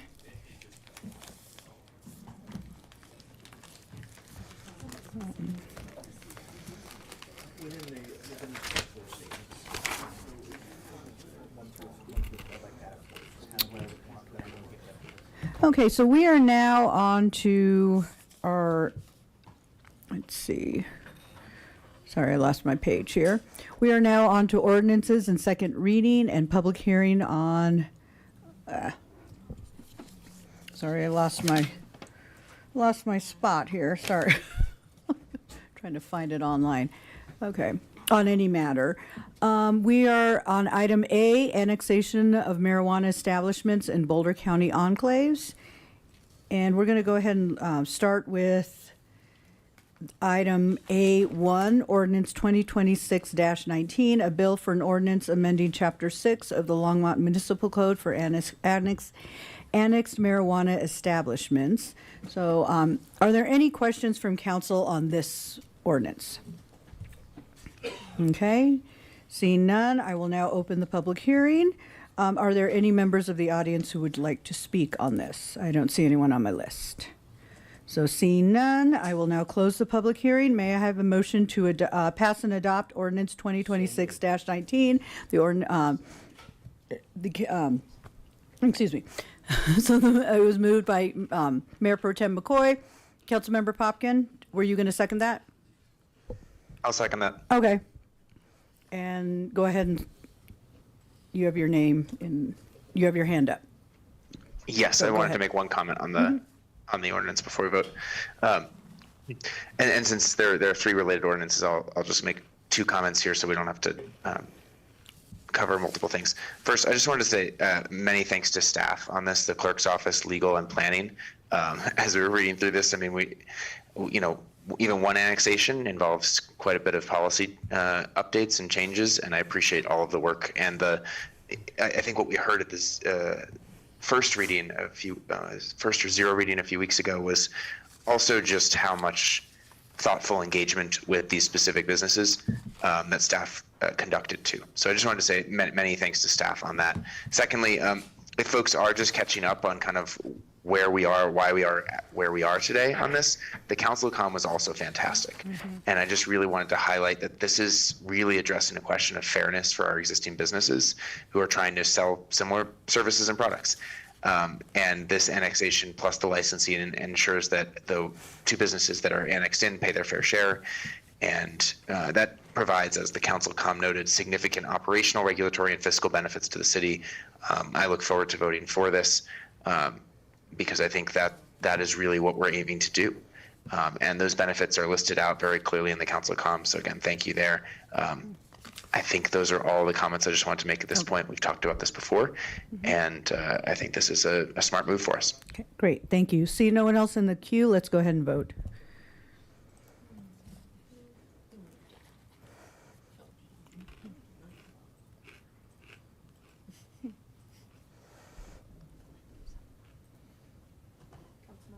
Councilmember Popkin, are you able to see? Okay, so he's a yay.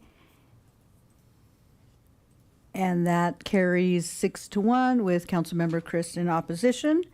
Now, item A.2, ordinance 2026-20, a bill for an ordinance approving enclave annexation 26 located at 250 South Main, generally located east of South Main Street and north of Ken Pratt Boulevard, and zoning the property PUD planning unit development. Do we have any questions from council? Okay, seeing none, I will now open the public hearing on ordinance 2026-20. Are there any members of the audience who would like to speak on this? Okay, seeing none, I will now close the public hearing. May I have a motion to adopt pass and adopt ordinance 2026-20. Okay, so the motion has been made by Councilmember Marcin, seconded by Mayor Pro Tem McCoy. He got you before the two. We'll get to you next time. Okay, seeing no one in the queue, let's go ahead and vote. Okay, and that carries 6-1 with Councilmember Christ in opposition. And now we are on to item 8.3, ordinance 2026-21, a bill for an ordinance approving Enclave Annexation 26 located at 19 South Sunset, generally located west of South Sunset Street and north of Boston Avenue, and the zoning the property PUD, planned unit development. Are there any questions from council?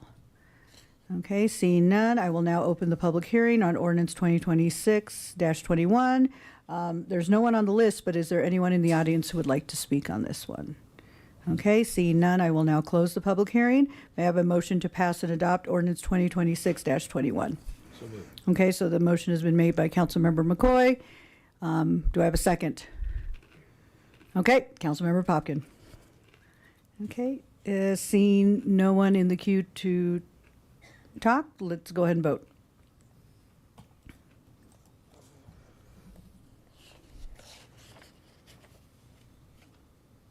Okay, and that carries 6-1 with Councilmember Christ in opposition. Thank you. We are now on item B,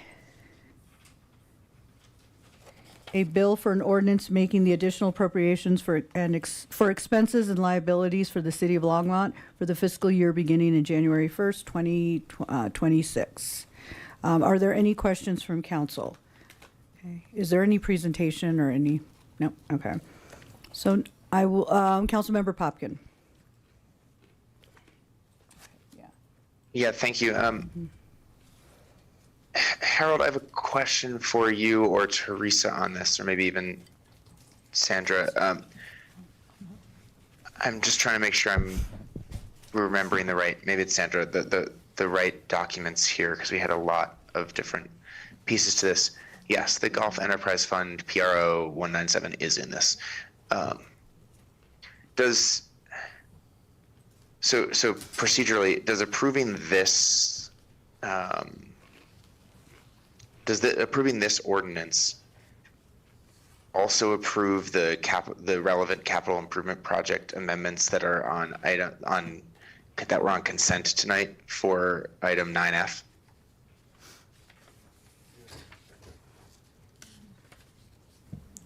Good evening, Mayor and Councilmember Popkin. So yes, so this would approve the funding for PRO 197, which was pulled from consent agenda. Okay, so passing this on second reading would basically approve the item that's on consent before we've discussed that. I just want to make sure I'm bringing up a question or concern that I have at the right time before something's already said and done. Councilmember Popkin, Teresa Malloy, Chief Financial Officer. So they really do need to be approved in tandem. It takes both an appropriation and a CIP amendment. Okay, thank you. Then I will go ahead and address what I was going to address with the item that I want to pull on the consent agenda now, and hopefully not be duplicative here, and also be more functional, ideally. So, Mayor, Council, and Harold, I have some concerns about one of the items. That's PRO 197, which is about $2.5 million. I think it's $2.55 million from the Golf Enterprise Fund for the updated irrigation system enhancements. And it follows my thinking right now, and I've emailed with staff about this, and we'll ask a few questions just for council's broader benefit. But my broader concern is on our resilience priorities. And we just last week approved kind of the mild drought declaration, and having the city lead by example and cutting back. And where we spend our money here, especially in the tunes of a couple millions of dollars, adds up very quickly on infrastructure. And so I just want to make sure that if we are spending this to enhance the system, it really aligns with those operational resilience and environmental resilience goals that we are trying to align with. Sorry, I'm pulling up my notes right now. So as a reminder, so PRO 197 is the Golf Irrigation Rehabilitation and Replacement CIP amendment. This project is being amended as it reads to add 2.255 million in the Golf Enterprise Fund, offset by a contribution from fund balance. And so maybe just a couple questions for staff here, because we had a few emails, and I'm not trying to block this inherently, but I want to make sure that that a need for a repair is also being met with the needs, the longer term needs that we're trying to plan for, kind of from a system resilience standpoint, which I think, to staff's credit, has largely been the train of thought for a while. And so I just wanted to kind of hit the brakes on this for a moment before we just assume that this is the best course of action. So Jeff, we had emailed a little bit on this, and shoot, I'm losing my notes on this. And so I guess, could you first speak to like how kind of the need here and the timeline? Because maybe this is a conversation we should have and not take up a ton of time here. But I'm wondering if we can just extract that one item from today and then bring that back in a couple weeks with a separate CIP amendment. So that's the process question that I have first.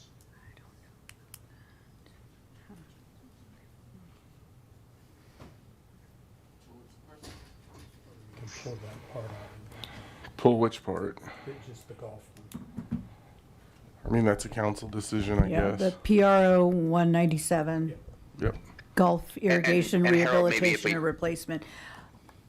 But, I'm wondering, should you speak, do you want Jeff to speak a little bit to what is included in this irrigation rehabilitation?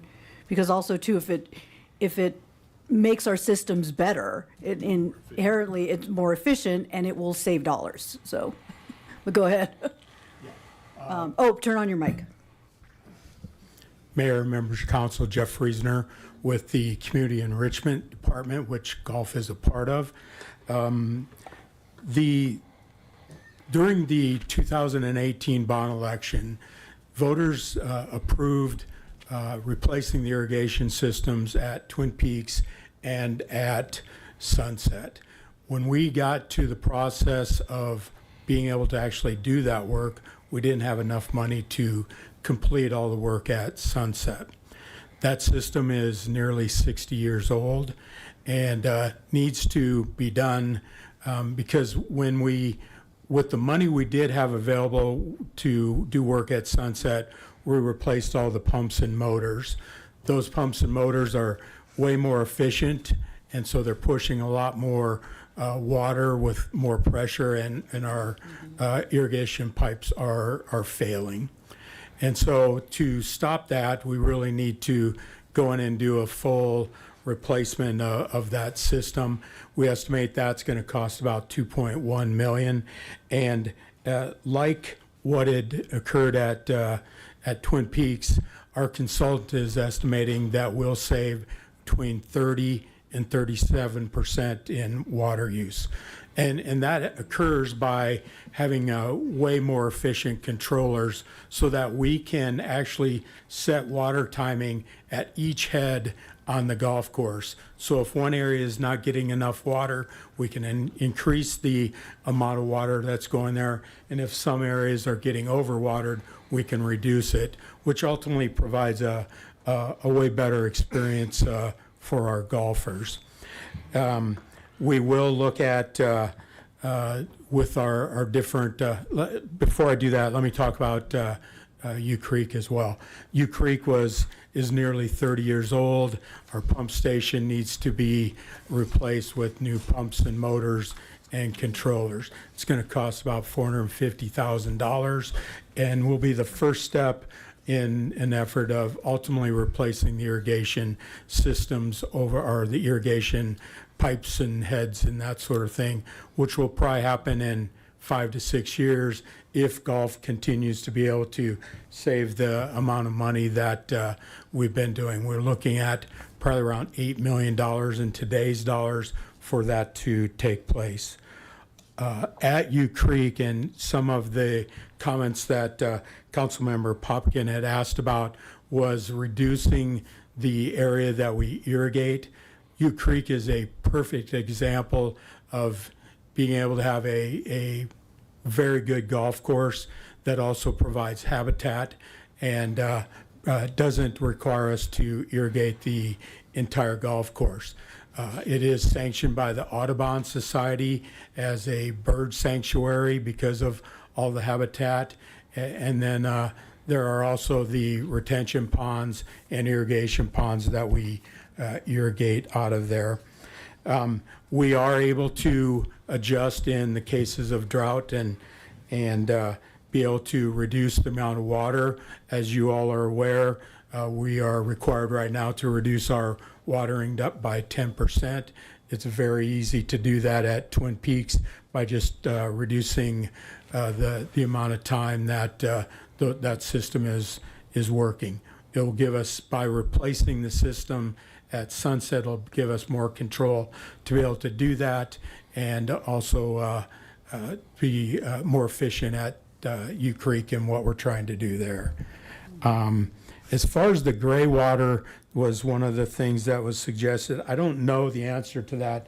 Can the golf course or parks use gray water? So, well, that's a little bit more complicated because we actually use on Twin Peaks and U Creek, we use raw water to irrigate the course that is specifically adjudicated for that purpose. And so it's not like you can move that water into a municipal use because that's very specific criteria. In terms of the work that Jeff's talking about Sunset, is we adjusted the pumps. The next phase is the pipes. There's actually a third phase coming on that where we want to convert Sunset to raw water because that's the only course that's on potable water today. And so there's an iterative process that you actually go through on irrigation systems on golf courses. And so you hit the pumps and all of the main equipment first, then you come in and you adjust the pipes and the sprinkler heads.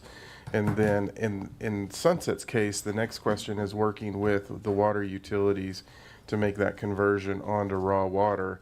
And that's important because we're saving hundreds of like 120 acre feet, aren't we, at Twin Peaks? What was the number? I don't know the number. We figured the number out a few years ago, but now we have to start figuring out how to move the water that we're saving there to Sunset. So we're using raw water that is designed for that purpose, and that's managed by Wes and his group in terms of what's coming through the system.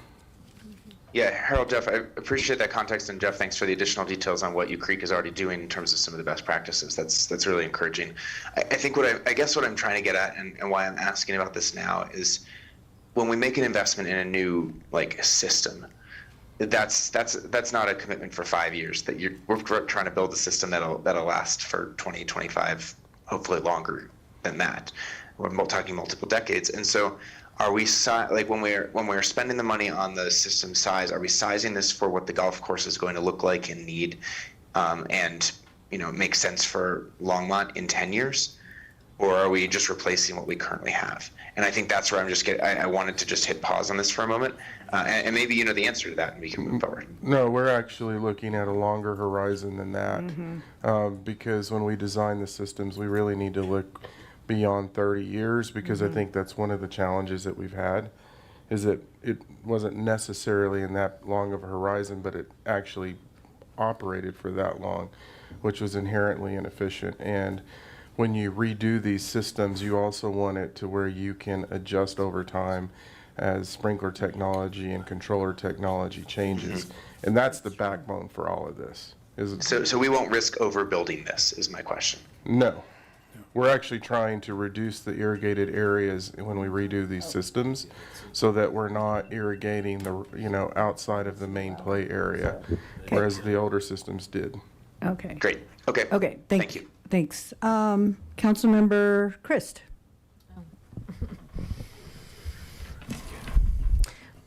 Well, now for something completely different. So I am looking at the appropriations here And actually, I'm on page 4 of the council communication. And first, Harold and I talked about this, and then Teresa and I talked about it, and now Sandy and I have talked about it. So, Sandra, let's you and I talk about it. And it's the State and Local Fiscal Recovery Fund. It's the ARPA interest that has come back, that has been earned, and then the payment on the Chrisman loan, that's $104,000. So together, they're $125,972. Now, originally, and this was back in May of 2024, and originally there was $200,000 appropriated for local business. And at that time, we decided to put it towards the housing project. And I still would like to recapture that to benefit local business, especially currently we're seeing, pinch points in the local economy. And so I'm concerned about this language that says it will support remaining eligible ARPA funded projects, to make sure that it isn't, directed towards housing, but could go back towards this, local economy, the local business, 200,000 that they were originally given. Now, at the time, Harold said at the time, we really didn't have a mechanism for that. But since that time, Kelly Gage of LADP has suggested, expanding our SBDC program. We only get a 1 day a week drop in for Longmont, and that's what should I say, scheduled, and the space that's used for that is at the Chamber of Commerce. We also have had conversations at the library because they have a business librarian now, and of course they have equipment, like a lot of computers and stuff that could help with local business. So I see you all talking it over. We want to listen in. What are you saying? Well, you asked the other Sandra, so I didn't know if it was okay if I answered. Yeah, please. A Sandra. Just Sandy any. and Any Sandra. I think maybe there's 3 of us, yeah. Councilmember Christ, I'm not sure about the original $200,000. I know when we first created, so there's been 2 tranches of funds that have come for like COVID recovery. ARPA was the second one, but the first one, we had actually set aside $146,000. Why I remember that exactly, I'm not sure. For the parking parklets that we had created for downtown, so that downtown businesses could extend out to the sidewalk, since it was, at the time safer to be eating outside. And so that's the money that we had set aside for business assistance during that grant funding cycle. Mm-hmm. During the ARPA one, for the most part, I'm not remembering any other business particular. Oh, and there was a grant program as well, where we were able to give people who were low income these coins so that they could go and eat at a local restaurant during that COVID recovery time. So those are the 2 business programs that I'm remembering. Okay, so luckily for all of us, I'm a little OCD, and it happened May 14th, 2024. We just have to look it up on if we go back in our archives. Okay. It was on that, it was in that council communication there, where there was 200,000 originally earmarked for. May 14th, 2024. Let me go take a look at it, yeah. Okay. The other thing I would mention is the interest income from ARPA. This is the question that you had asked me before. Right. Is less fettered than the federal grant money, for sure, because federal grant money has to go towards specific things. Right. But the interest we make on it. That's right. Doesn't have to follow the same rules. At this point, all of the ARPA money has to be spent by the end of December 2026. Mm-hmm. But that doesn't mean the paperwork is over. And so we had planned to use interest income to hold on to the accountant to to kind of close out the grant in 2027, since you can't use the federal grant funds for it at that point because they will have already expired. So that's what we were planning to do with interest income. I don't know that delta because Teresa and I were talking about it, and the $20,000 that you're seeing in today's appropriation, I'm not sure was accounted for in that discussion, but I would need to do a little additional research. No, in the May 14th, this is 2024 when it was originally parceled out, and it was 200,000 of the whole chunk. So that was part of the ARPA. Well, since then, the ARPA has earned interest. So the interest would be be happy to go look. Okay. Yeah. So where does that leave us right now? This is my only question. Well, I think ultimately that's a council policy question that needs to Yeah. answer. The last time the council indicated that they wanted that to go to the housing functions, and so. Right. And that has kind of paid off because this return of 104 is from the Chrisman loan, a payment back from that loan, which is useful. I would just say, like we've seen evidence of distress in the local economy, and I'm not going to mention anything specific, but we know there's at least a couple of instances where people are, putting themselves in a position I have not seen in 40 years, I just want to say. But we have empty sites. We know Councilor Kalkoffer and I walked mid-Main. There's a lot of concern about being able to keep up with the regulation. The gal who had the e-bike business and was just outside the LDDA spoke to us extensively, and also at the Chamber Policy Committee about how hard it was to stay in business with all that was going on. It was hard. They were giving credits to the business for e-bikes, but they weren't able to get it timely enough to keep her business afloat. Okay. Are you done? Well, I can keep tap No, dancing, no, but Okay, so, I I just- think she's, yeah. yeah, Sandy's going to come up with some numbers for us. she's looking back there. I see. So I guess maybe part of the discussion we could have is, do we feel like the SBDC is the right vehicle to support local businesses? I know I've seen it work particularly in tandem with a library in the past, or in other cities, where the city library has a lot of computers and materials and librarians to help others, build websites and what have you. And I know that the Latino Chamber of Commerce has done a lot of that on their own. But this would be additional help. And so to reach more business owners. I think while Sandy's looking that up, we have a couple other people in the queue. I'm going to jump Sure. to them, and then Sure. we can circle back to this part. Council member or Mayor Pro Tem. Thank you, Mayor. Well, back to Jeff. Oh, gosh, yeah. Jeff, I want to make sure we get this cleared up, some of the questions. How is that, all this going to be paid for? Is that paid for by users of the golf course? Yes, all of that, the resources, the 2.5 million would all be paid from fund balance, which comes from fees and charges that the golfers pay. And when we have our golf advisory board, I often hear as the liaison that can you give us a little bit of the history of what happened? We had and you started to go down this path before in Councilmember Popkins' line of questioning about how we had a ballot initiative and the city helped get the golf course back on course. But since then, how have we approached everything? So since 2020, when COVID hit, golf has made an amazing turnabout. When in 2019, I think golf brought in around $3 million. In 2025, we brought in 5.2 million. Double I'm sorry? Double that, just about. Yeah. And right now it doesn't seem, or it doesn't appear that there's going to be a turnaround.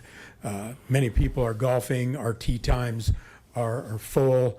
We're getting people from the surrounding communities that are coming to Longmont because they can't get tee times in their locations. And so people are going wherever they need to get to play golf. And it is putting, I think last year we put about 1.5 million into fund balance, which is allowing us to do some of these projects. And we have a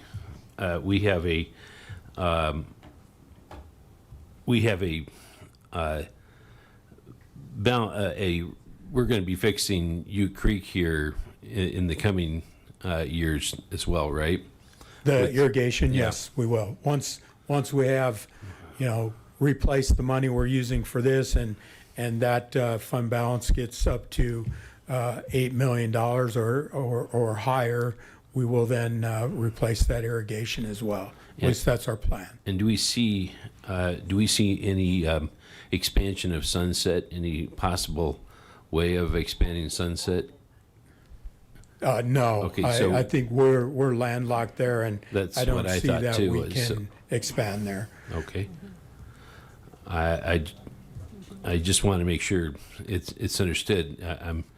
That this is fully funded, and one of the mechanisms that you're using to bring in this is dynamic pricing. Can you explain a little bit of what that looks like? Yes, we started using dynamic pricing in 2018, and that is a model that the hotel industry and also the airlines use it, and it raises prices and lowers prices based on demand, time of year, what other activities are going on in the community, and weather.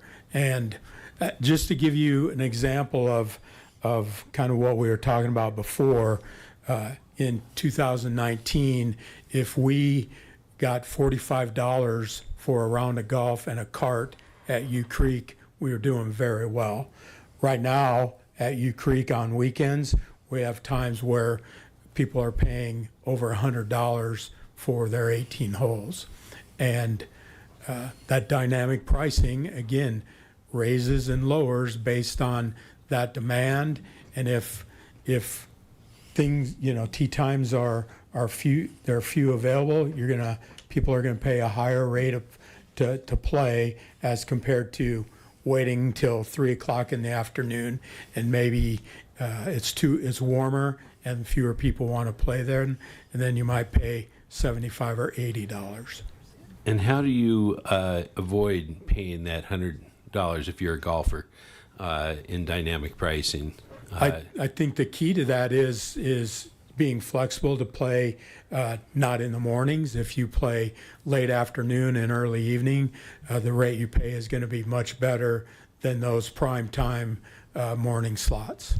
Would you also say that getting a season pass and calling in 2 weeks ahead of time would be beneficial? The season passes, absolutely. You pay a much better rate than if you're paying as you go. It provides some additional access. There, everybody can get to tee times 2 weeks out in advance, but there are programs that allow those golfers to be able to get in not earlier, but have better access. All right. And so last part here, I want to make sure those that are listening, this is strictly golf. It's not being applied in anywhere else. We're not applying this with our swimming pools, our athletic centers, or anything else like that, and haven't even thought about considering this for airport landing fees. That's just a joke, people. Have a sense of humor. I can't respond to landing fees, but you're correct about all the recreation fees. Okay, thank you. Thank you. Okay, Sandy, were you ready to, okay, I'm going to bring her back up to answer Councilmember Christ's question.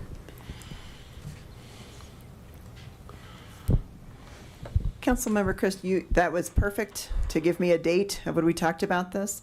So when I went back and looked at that meeting, what that was after the flood, not COVID, after the flood, there was an allocation given to the CDBG-CV fund. This was part of a federal grant. And it was originally, back during flood times, there was $200,000 as part of that 2020 action plan that was set aside for businesses. At that meeting in May of 2024, that was amended out of the plan. And you're right, it was $200,000 that was there for business support.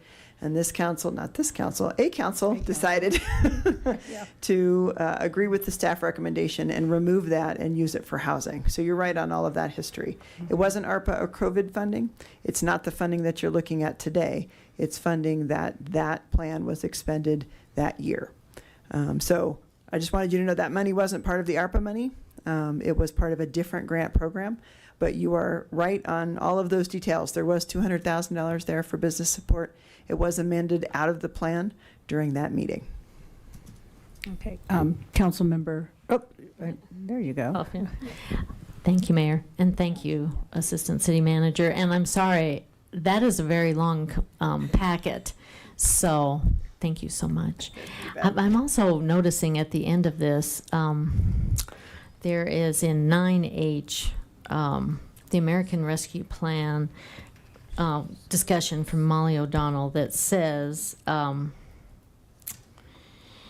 Treasury has waived the Federal Cash Management Improvement Act requirements, meaning the city is allowed to place the funds in interest-bearing accounts and then is not required to remit interest earned to the Treasury and is not required to use that interest for eligible uses under ARPA regulations. That which is also what true. we had agreed. Yeah, that's Yeah. also true. As just a reminder, what the ARPA pieces were. Let's see here. So we had several categories that that the council decided to use ARPA money on, and that was affordable housing, healthy childhood environments, organizational capacity and data management, whole neighborhoods, and then there was one section for household, business, and individual assistance. And the piece of that particular section of the grant was the parklets that I remember for $146,000, which is where we put those barriers outside so that people, the restaurants and the businesses could kind of extend their space to the outdoor, safer environment. Well, thank you. I think there still is a need for small business appropriations. So I would ask the council to consider appropriating the interest of $21,000. And forgive me, now I'm in a whole different packet, so now I have to go back and find that where I had my page 4 up. Hold on. $21,029 of interest from the ARPA fund. Loan payment that we got back from Chrisman 2. If we could put that in a fund to earmark it for an SBDC improvement. So Teresa, would it make sense to do it at this time for this particular reading? Well, I started with last reading, so it's been a conversation. Yeah.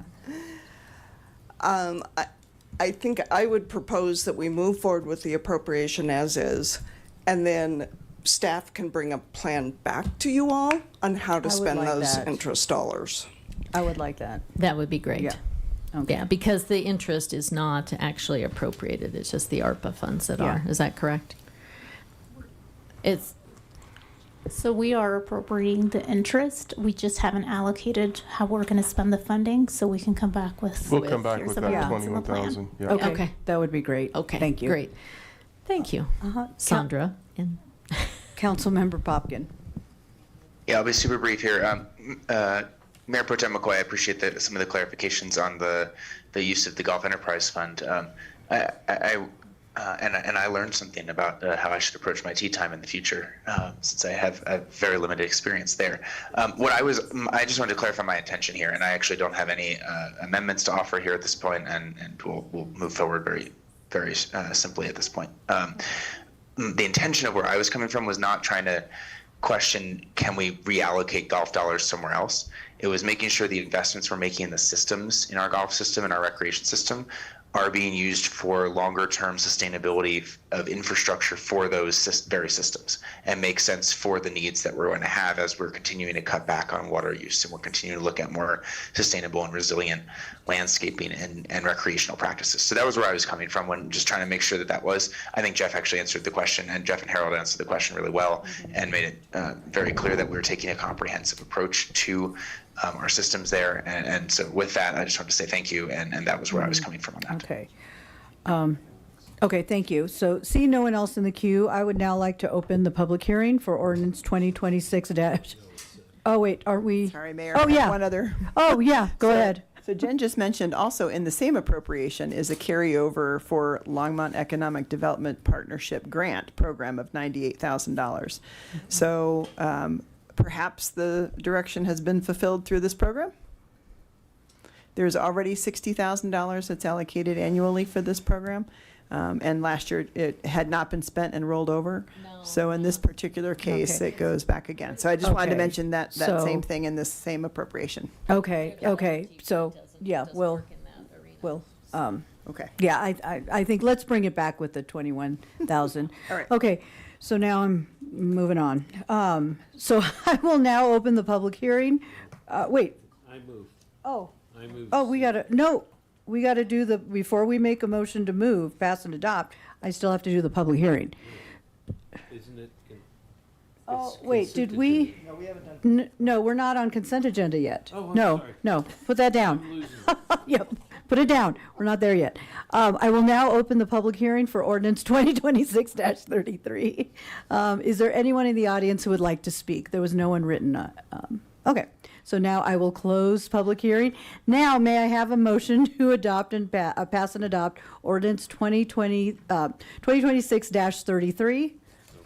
Okay, so the motion has been made by Mayor Pro Tem and seconded by Councilmember Popkin. So let's go ahead and vote, and then we will go to consent. Yes. We're not there yet. Sorry. It's so oblivion. Yeah. Yep.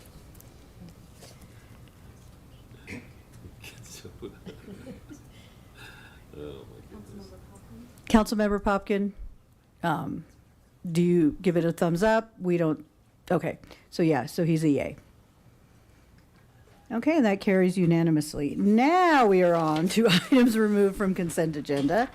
And I'm going back to item C. Who was the one that pulled resolution 2026-29? Go ahead, Councilmember Marcy. Thank you, Mayor. I appreciate this. I appreciated that discussion as well.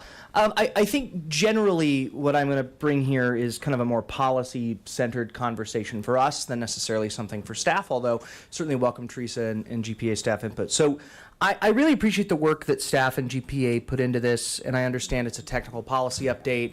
I generally support the direction. I am supportive, obviously, of the core safety framework of safety, liquidity, return, compliance, controls. I think the updates that you've made are great.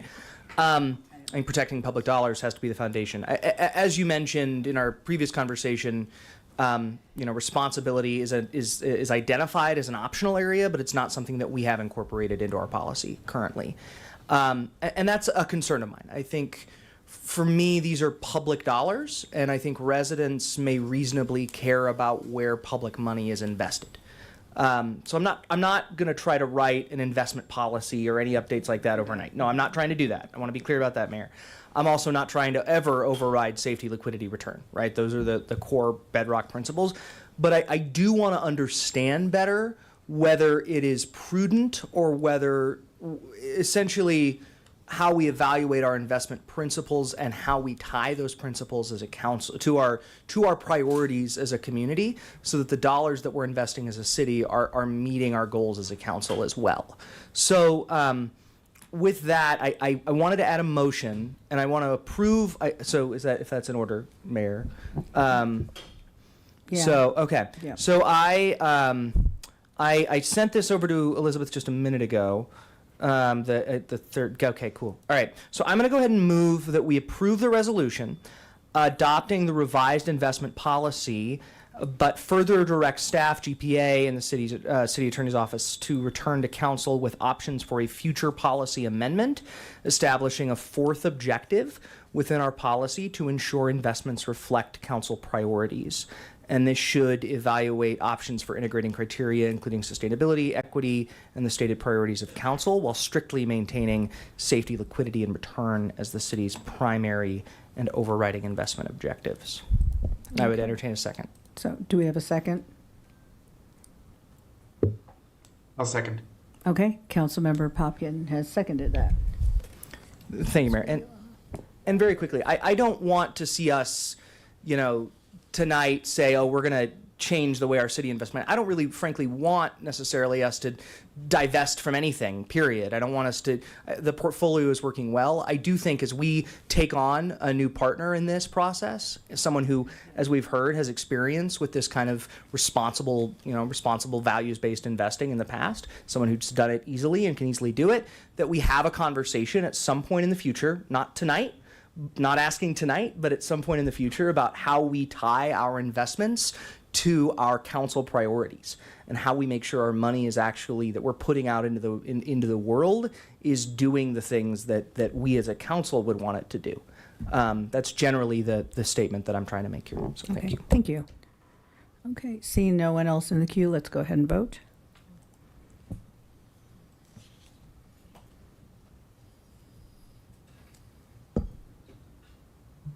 Okay, and that carries 5-2 with council members Christ and Prieto in opposition. Okay, thank you. We are now on to, thank you. We are now on to item D, Resolution 2026-30. Who was the council member Christ? Go ahead. Thank you, Mayor. And I apologize to Kimberly McKee because I was sending her an email, but between my email and her email, we were both out of office, so I just didn't send it. But I do have, this is probably the third time I've seen this IGA agreement, because my third time to come before council. But something has changed since the last time we looked at it. And I think I'm looking at page 110 of the packet, which is D3. And let's see, I sometimes don't earmark where it is in the council communication, but I think that's on the whole IGA. The original intent, I think, of D3, and this has to do with the city providing public safety for events at the special events that the LDDA does. And I think the original intent was that the event would create positive impact on the sales tax, which would kind of compensate the city for the use of public safety. And what we have heard recently from public safety is that they, before all of our growth, had 61 officers, and now after all this explosive growth they have 62, and they're not able to fully fund. So we're talking about, how do we support public safety a little bit better? And I'm thinking that one of the things we can't afford to do is have public safety put in a lot of overtime and fall further behind in their revenue. So I'm sorry, I'm trying to read my notes, and I wrote in red pen, so terrible. I'm thinking it should be similar maybe to the maintenance expectations, which is on page 111 and number 5 of the IGA, where DDA is billed for public works and engineering and parks and recreation, and also for supervision. Because I'm thinking of it more in terms of kind of like the service sharing we do, where, like the airport pays their share to all the city services they use. And I did not know, I was going to ask for your financials just to see if that is even possible for LDDA, but wasn't able to scare those up in the time that I had. So I'm asking you the uncomfortable question is, can we have LDDA and special events cover the cost of traffic control and public safety at those events? Mayor Hidalgo Faring, Councilmember Christ, I will say that this was part of the adopted, I can ask Sandy, like a year or two ago of, 2 years ago for city co-sponsored special events. Oh, I'm aware. I'm saying, this is a change, would be a change this year. Certainly it's not something that we had budgeted for. I will tell you, we have one summer concert this year. Normally we've had 3, so 2 of those are gone. We're only having 1. The art walk does not need police because they are not having an alcohol permit. So really in this year, I think it is the one concert, which is this Friday night, and it's a shortened time frame, and then the Colorado Pizza Festival. So those are the 2 that would have public safety. I guess on the top of my head, I can't answer that right now. I know that since we felt that we were falling under this policy, that's how we had budgeted, but we'd have to look at that. And Yeah. We actually had, is it First Fridays? Is that right? The group that came to us about, I don't know, their, yeah. And we actually, out of our council contingency, gave them money for traffic control and public safety. I think it was about 15,000, just my recollection. So I know it can be costly, but I also see that public safety needs to increase their revenue, and apparently we're not getting enough sales tax to do that because the general fund doesn't have enough, public safety fund doesn't have enough, and so we're in that difficult spot where we need to start considering where are we spending public safety, where, how do we reimburse them for their time, and how do we create better revenue streams for them. So any input that you have that might help with that. It sounds like you're not going to have as much use of them. Correct. Yeah, so that is helpful right there. Yeah. Yeah. Well, and I think one of the things that Kimberly, we talked about before is also the increased use of T-shirt security, where you were doing that for a time. We still do that. And We still hire do that. tons of, outside security force. Yeah, so that actually reduces the number of police officers that we were bringing in. So I think there is a history of trying to minimize the number that we need at any given event, and she's offsetting it with the T-shirt security as part of this. And I think the other piece is really the co-sponsored events, because that's really where this is coming from, is the city co-sponsoring the event, which is actually then triggering it. Because if she has an event that we don't co-sponsor with, then she's going to have to pay for all of those other services. So this is just on the co-sponsored events that we're attaching the city's name to. Yeah. We've heard from public safety last time, and then I heard their presentation again at NGLA, and I thought, Yeah, and we only hire them because as part of their policies, or some policies, there has to be X amount of officers. So it's not our request. But we understand if that's what they feel that they need.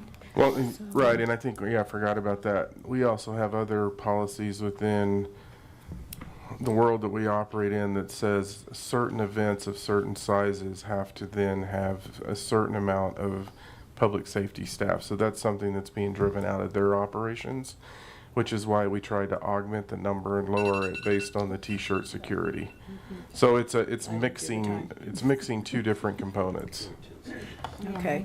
So I'm not talking. No, I'm sorry. So how much do you think it would cost you if you had to pay for public safety in the shared events? I'm just trying to put a dollar amount on it so that we can help public safety. I mean, I don't know if you have that off the top of your head. I would not have that off the top of my head I would have for to my look own at, house budget. what we projected the number Yeah. of attendants to be in the officers. And I'll also tell you, it just depends on who they fill it with. And so if they fill it with an officer that's been there for 30 years, it's much more expensive than one that's been there for 2. And so you never know until you get the bill. Right. That's why I was throwing out that $15,000 figure, because that's what First Fridays asked us for. So I don't know if that compares to some of the shared events. They were asking for traffic control. Yeah.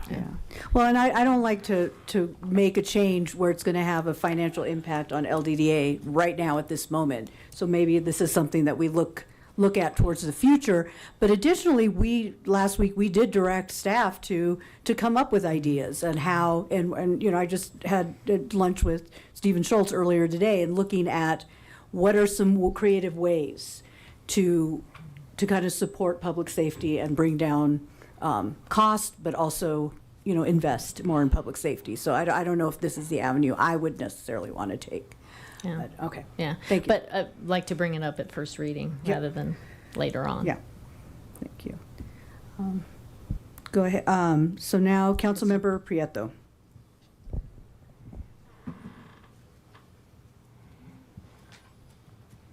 All right, you caught me typing away, Mayor.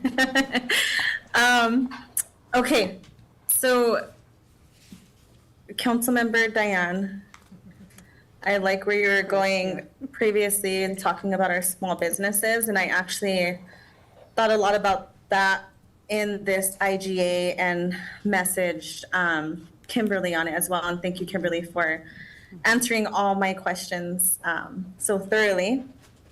So Diane, I was thinking of kind of shifting the direction you're going and looking at our use of dollars and how to maximize those dollars toward the things that we feel are more like most important. And like one of the things that you've talked about is small business development. And so in speaking about small business development, I do want to say, you know, it wasn't until I read the IGA that I really discovered, one, how much the city contributes to LDDA, it's just overall function, and two, super impressed on how they support their small businesses within their boundaries. And so some of the questions that I had asked Kimberly and kind of the mindset that I was going with, Councilmember Chris, was instead of pooling dollars, how do we maximize those dollars and partner with LDDA and further expand some of those supports to small businesses in our community? Because right now it seems, and Kimberly, correct me if I'm wrong, that a lot of that support is primarily focused on the businesses within the LDDA district. But when we talk about like the small business development person that attends the chamber once per week, Kimberly, can you confirm if that is open to the broader public of small business owners or just LDDA businesses? Yeah, it is open to any business in the city of Longmont, the SBDC, and certainly we're always referring anyone that needs that help to their services. The dollars that are generated by the DDA come from property tax and an additional mill levy that's paid only by property owners in the DDA. So by state statute, those dollars have to stay within the boundaries, which is why, yeah, as I said in my email. Perfect, thank you. And one of my questions to Kimberly was, and especially with my council members who are looking at like, how do we replicate the same type of success in North Maine? And one of my questions to Kimberly was, how do we like expand? Can we phase out and expand, you know, that boundary to really start working with all the businesses along Main Street, but also our small businesses, which we found out recently make up 90% of our businesses here in Longmont, Colorado. And so I just wanted to kind of bring up the point of like, to just our council member Chris was, you know, how do we, and our other council members too, is how do we further expand kind of what LDDA is doing for their small businesses to the broader public and small businesses that may not be within that boundary. And so maybe it's in partnership with LDDA or, you know, working with them to create a model outside of it. I'm hoping as we discuss priorities with our mayor in another session that small business development and economic development overall is going to be one of those things that we really prioritize here in the coming year. But yeah, I just kind of wanted to give a different lens to that, Councilmember Chris, and then also just talk to my other council members about some of the questions I am going to interrupt for a minute because I feel like the conversation seems to be deviating away from the resolution itself, and that's what we're voting on. And, really have a more, we can open up a pre-session or look at other means to have a more robust conversation as far as our partnership with LDDA. But I would like to stick with our resolution. I was trying to see if you were going to circle back or, but, yeah, so. With I was that- just complimenting Mayor Thank about, you. How I was impressed with the spending of the dollars and the framework. Okay, great. Would you like to move or would you like to move? I'll Go move ahead. it. Oh, and so would you like to second it? So we have a motion made by Councilmember Prieto to pass and adopt Resolution 2026-30, and it was seconded by Councilmember Christ. So, okay. So, yeah.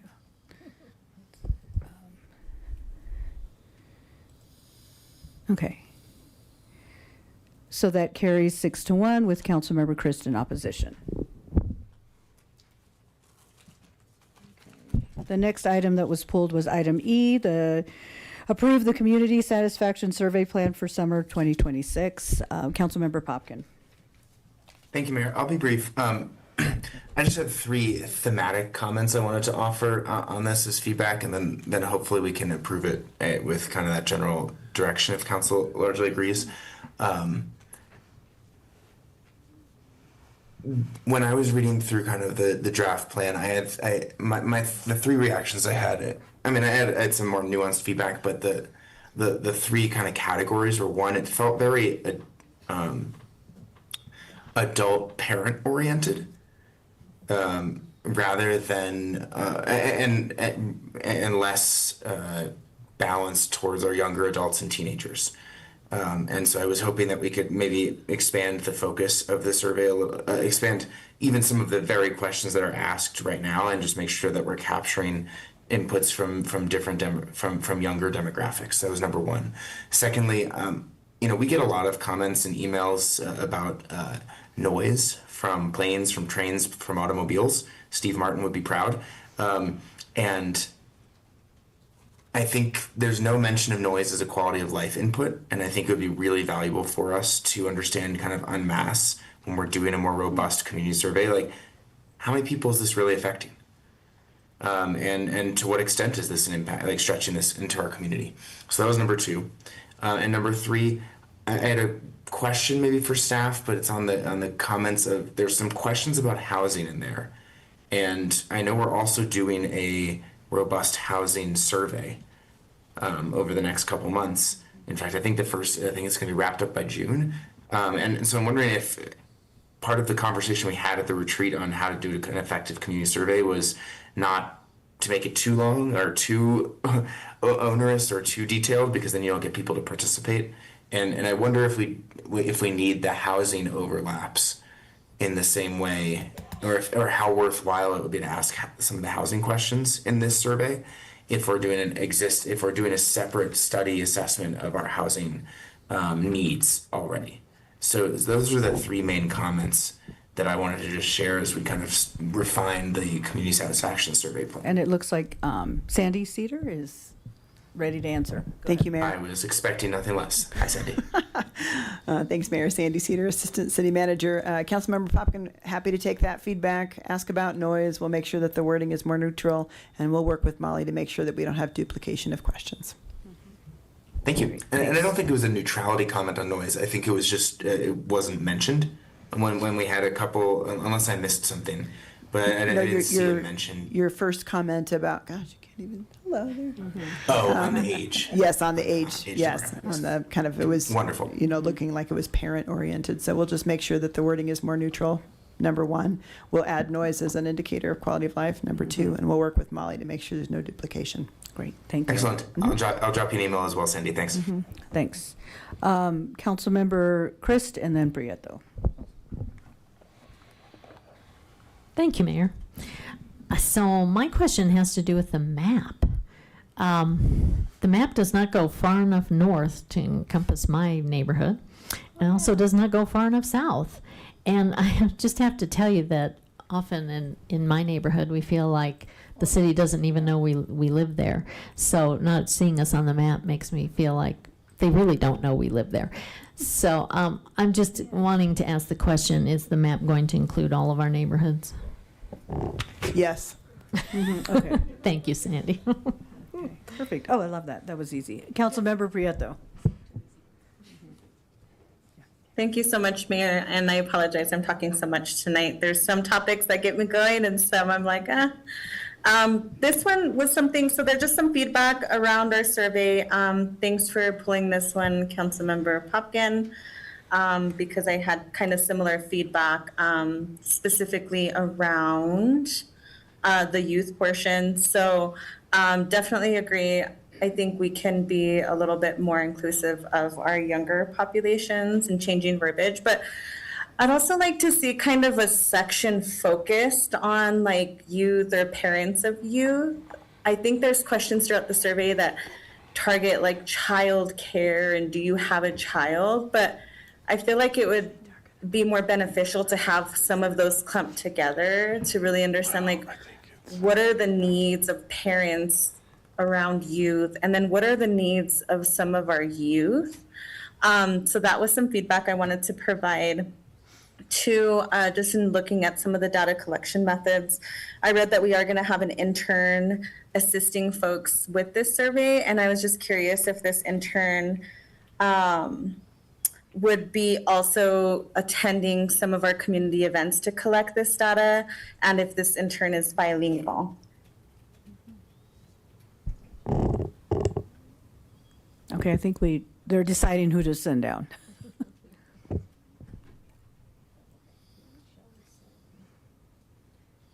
Thanks, Mayor. This is Andy again. Councilmember Prieto, in talking with Lynn here, one of the things we have geared the survey towards 18 plus. I mean, that's kind of where the survey is geared for, is for adults. So some of those questions that you're seeing are geared potentially towards parents asking about youth activities and things like that. To your other question about the intern, we haven't met her yet, but it'd be great if she's bilingual. Either way, we'll make sure that the survey is translated and double checked by our bilingual team. Perfect. Yeah, I think it would be beneficial if we did have a bilingual intern, just because that is one of the barriers, specifically amongst folks who are monolingual.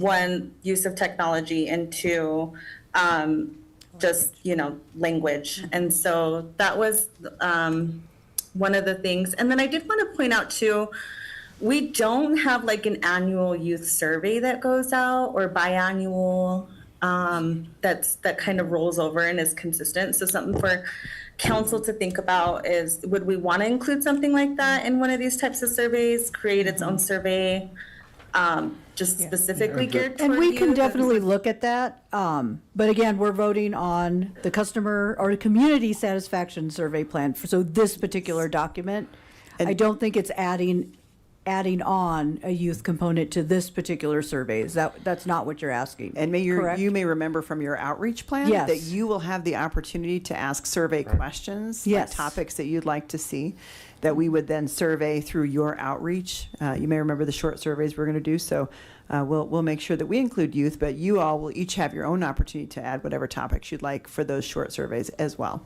Mm-hmm. Yeah. Okay. Perfect. And then I'll be super quick with my last ones. The survey felt very long, in my opinion.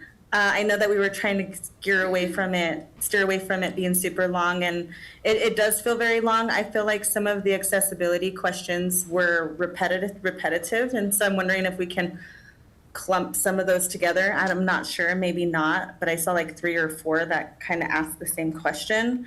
And then last but not least, let's see. No, the other one was just about the map.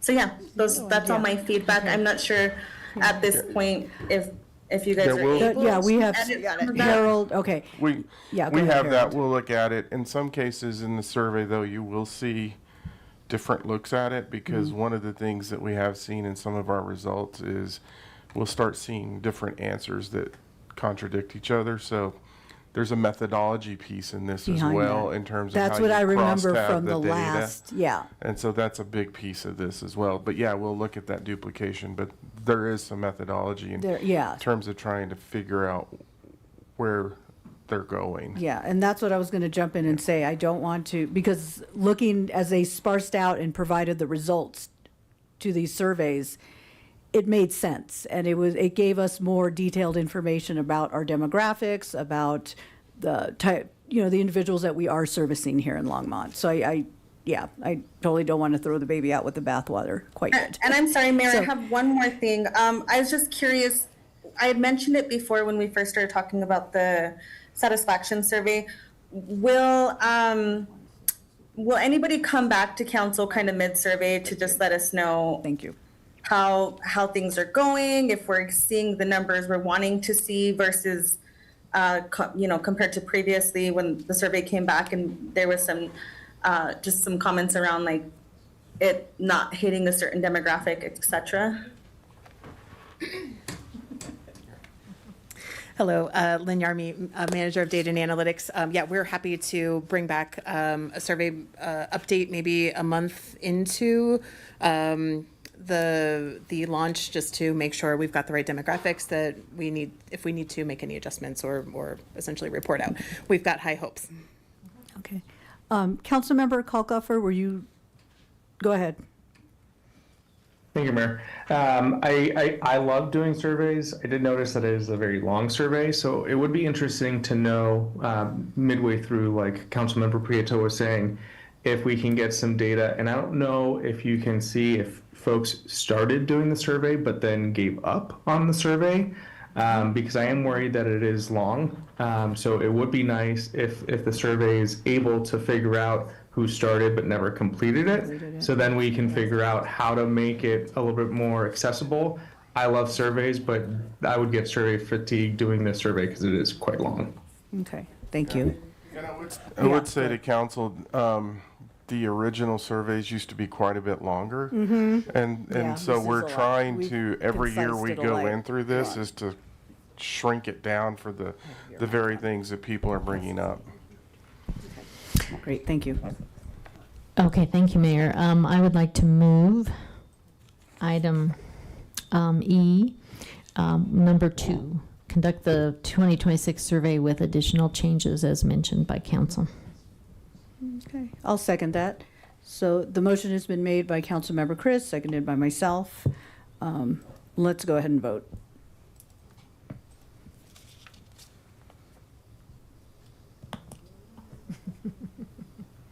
Okay, and that carries unanimously. We are now on to item F, approve the 7 capital improvement program amendments. We did discuss this at length.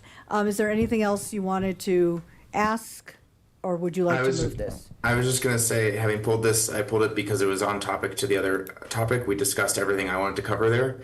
So unless there are other mics on, I would just make a motion to approve. Okay, so the motion has been made by Councilmember Popkin to approve the 7 capital improvement program amendments, and it is, seconded by Mayor Pro Tem.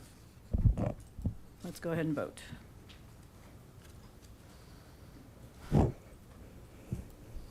Okay, and we are now, that carries unanimously, and we are now on to item G, accept the Colorado Communities for Climate Action proposed 2026 policy statement. Who pulled that one? It was you, Councilmember Christ. Hello, Ms. Knobloch.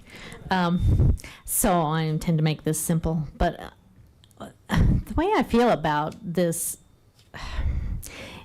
is that the topics are so overarching that I think sometimes the state comes up with strange things that aren't necessarily in alignment with what Longmont's looking at. And I'll give you an example in that I really want us to work on reducing throwaway plastic. And so, one of those things with grocery bags. So then the state came out and said, okay, we're going to get rid of grocery bags, but now we're going to charge 10 cents to the consumer.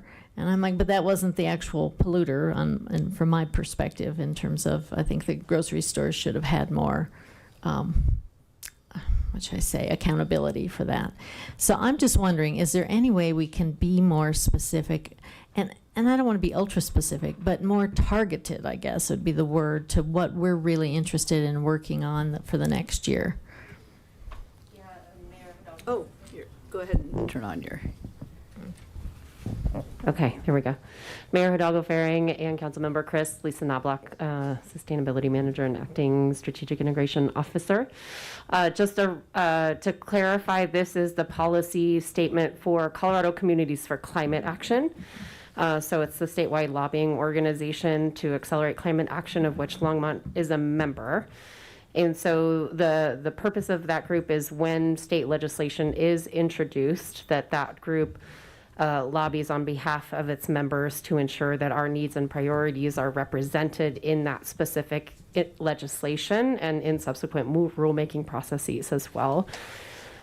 I have been the representative for Longmont over the many years that we have been members of this organization. And when we first started, we had a very detailed policy position with explanatory language that went along with each of the policy positions within the policy statement itself, and have since evolved over time to streamline and simplify that process to intentionally be more overarching, to guide the organization, to staff and the lobby team when that legislation comes up, to ensure that the high level focus is on those goals and those values and those priorities that we are trying to advance at a state level, and not get overly prescriptive because we are finding that was actually inhibiting us in having the right guardrails in place for when other legislation came up that we didn't necessarily anticipate.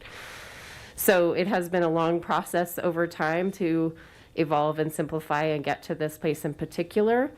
What I would say is every year the policy committee and the legislative committee set out priorities for the year based on all of the members of Colorado Communities for Climate Action. And that's where, as a representative, sorry if I'm getting some feedback.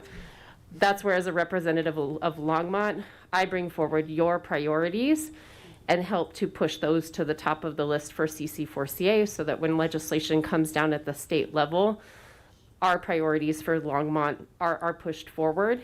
And then I work with staff and a bunch of folks within the organization to make sure that as that legislation is developed, that our needs and interests are represented in that legislation, so we don't, to the degree possible, have unintended consequences for Longmont.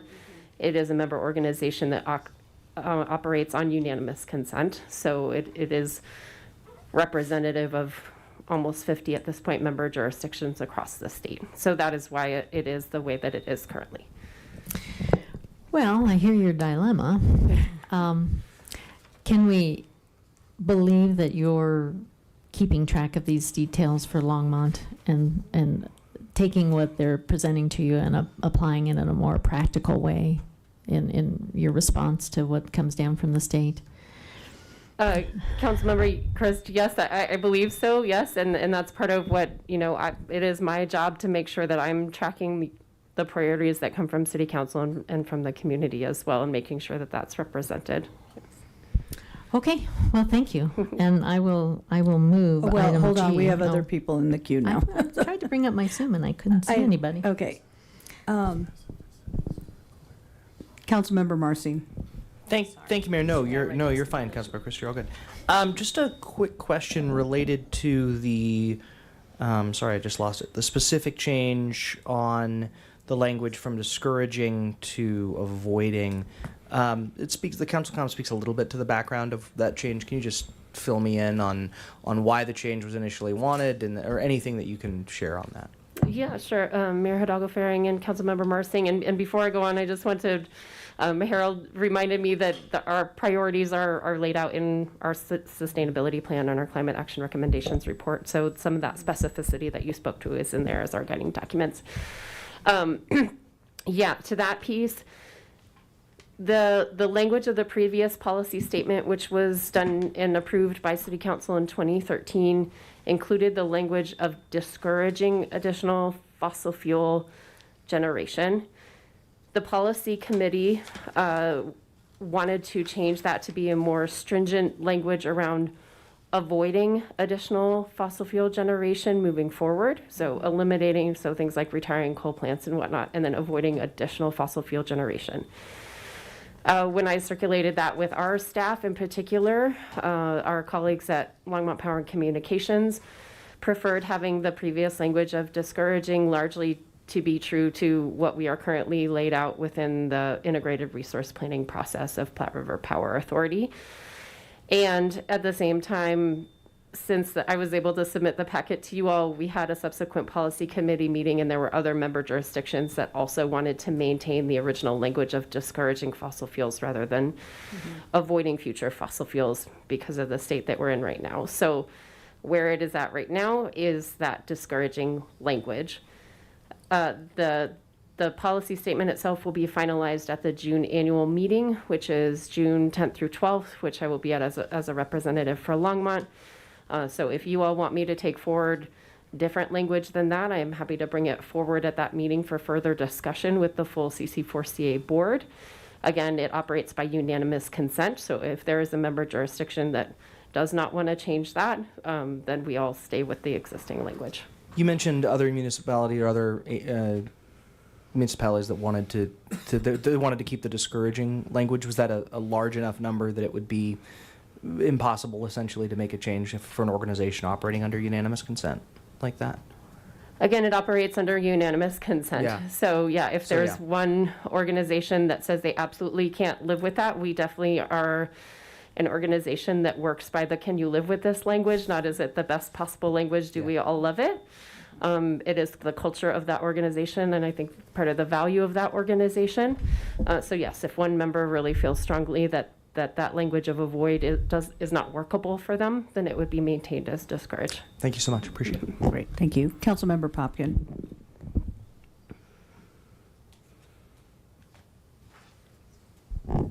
Councilmember, oh, you Sorry. got it, okay. Yeah, sorry, I was just finding the mute behind Okay.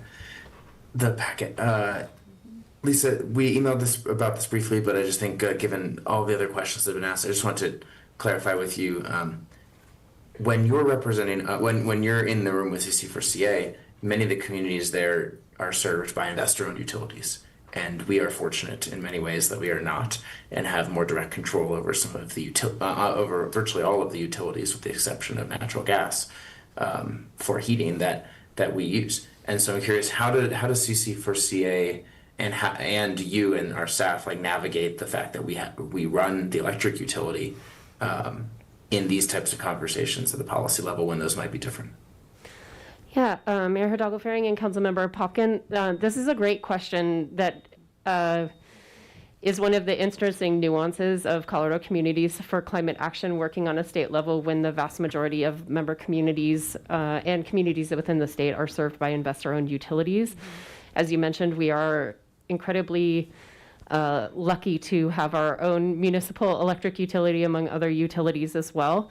We are among a small cohort within member jurisdictions of CC4CA that are what we refer to as munis.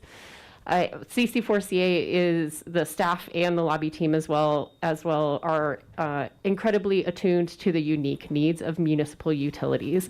And when legislation comes up that might have unintended consequences specifically for municipal utilities, they are very proactive about reaching out in particular to that small cohort of communities to ensure that they are getting our perspective. And they often really look to us for that guidance, and that's often represented then in their lobbying and their advocacy on our behalf. There are a number of instances in which state legislation only affects investor-owned utilities and not municipal utilities. So that is something that comes up, quite a bit through the PUC and whatnot. And they do also track pretty closely the positions that Platte River Power Authority and organizations like CAMU are also taking to understand when there may be potential misalignment with where CC4CA was intending to go and where some of those other organizations are standing in terms of different positions on different legislation that might be coming down, and having really intentional conversations with those communities. Great. Thank you, Lisa. Mm-hmm. Thank you. So go ahead, Councilmember Christ, if you wanted to move the item. Go ahead. Thank you, Mayor. I move acceptance of consent agenda 9G. Okay, so the motion has been made by Councilmember Chris. Do I have a second? Second. Okay, and it was moved by Councilmember Marcin. Heard him right before I saw the, the two. Okay, so seeing no one in the queue, let's go ahead and vote. Did you get, it was Councilmember Chris? Yeah, okay. Did it pop up on yours? No. Well, mine's just, I've got the spinning wheel of death right now. Here we go.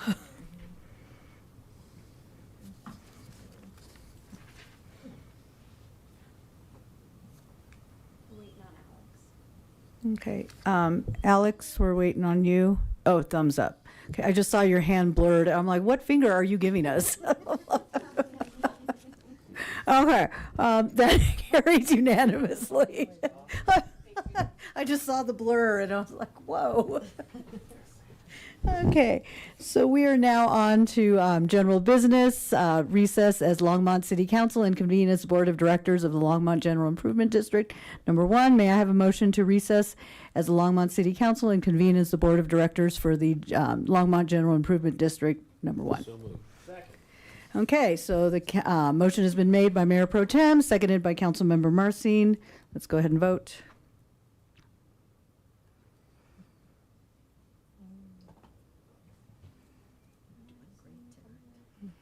Trying.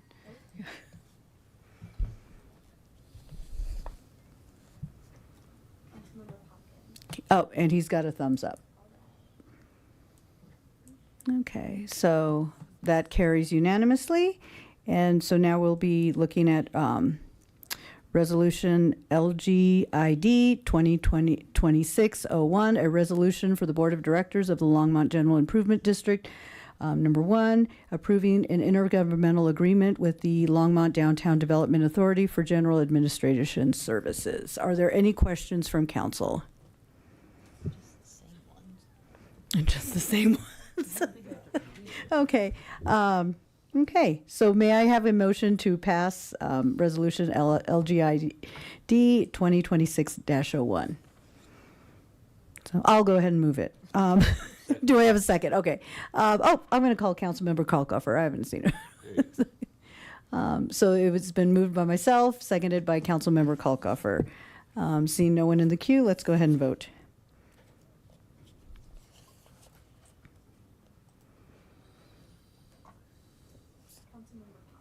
Councilmember Popkin, we don't see your vote, and it's a thumbs up. So he's a yay. Okay, so that carries 6-1 with Councilmember Christ in opposition. And may I have a motion to adjourn as the Board of Directors of the Longmont General Improvement District Number 1 and reconvene as Longmont City Council? So it's been made, the motion has been made by Councilmember Chris, seconded by Mayor Pro Tem McCoy. Let's go ahead and vote.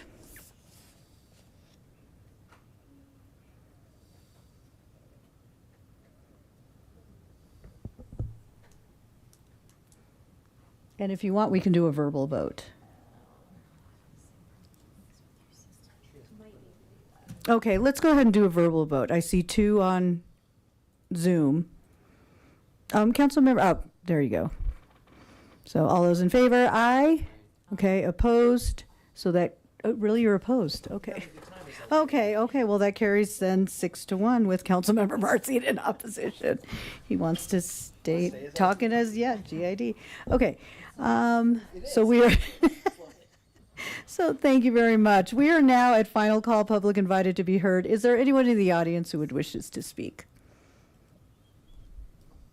No? Okay. I'm looking at you. Okay. So seeing no one, we're on to mayor and council comments. Are there any comments from council? Nuh-uh, no way. None. Okay. So I'm going to move us along before anybody changes their mind. City manager. No comments, Mayor. Council. Very good. City attorney. No comments, Mayor. Okay. Okay, we have a motion to adjourn. It's been seconded. All those in favor? Aye. Okay, we're adjourned. I am impressed.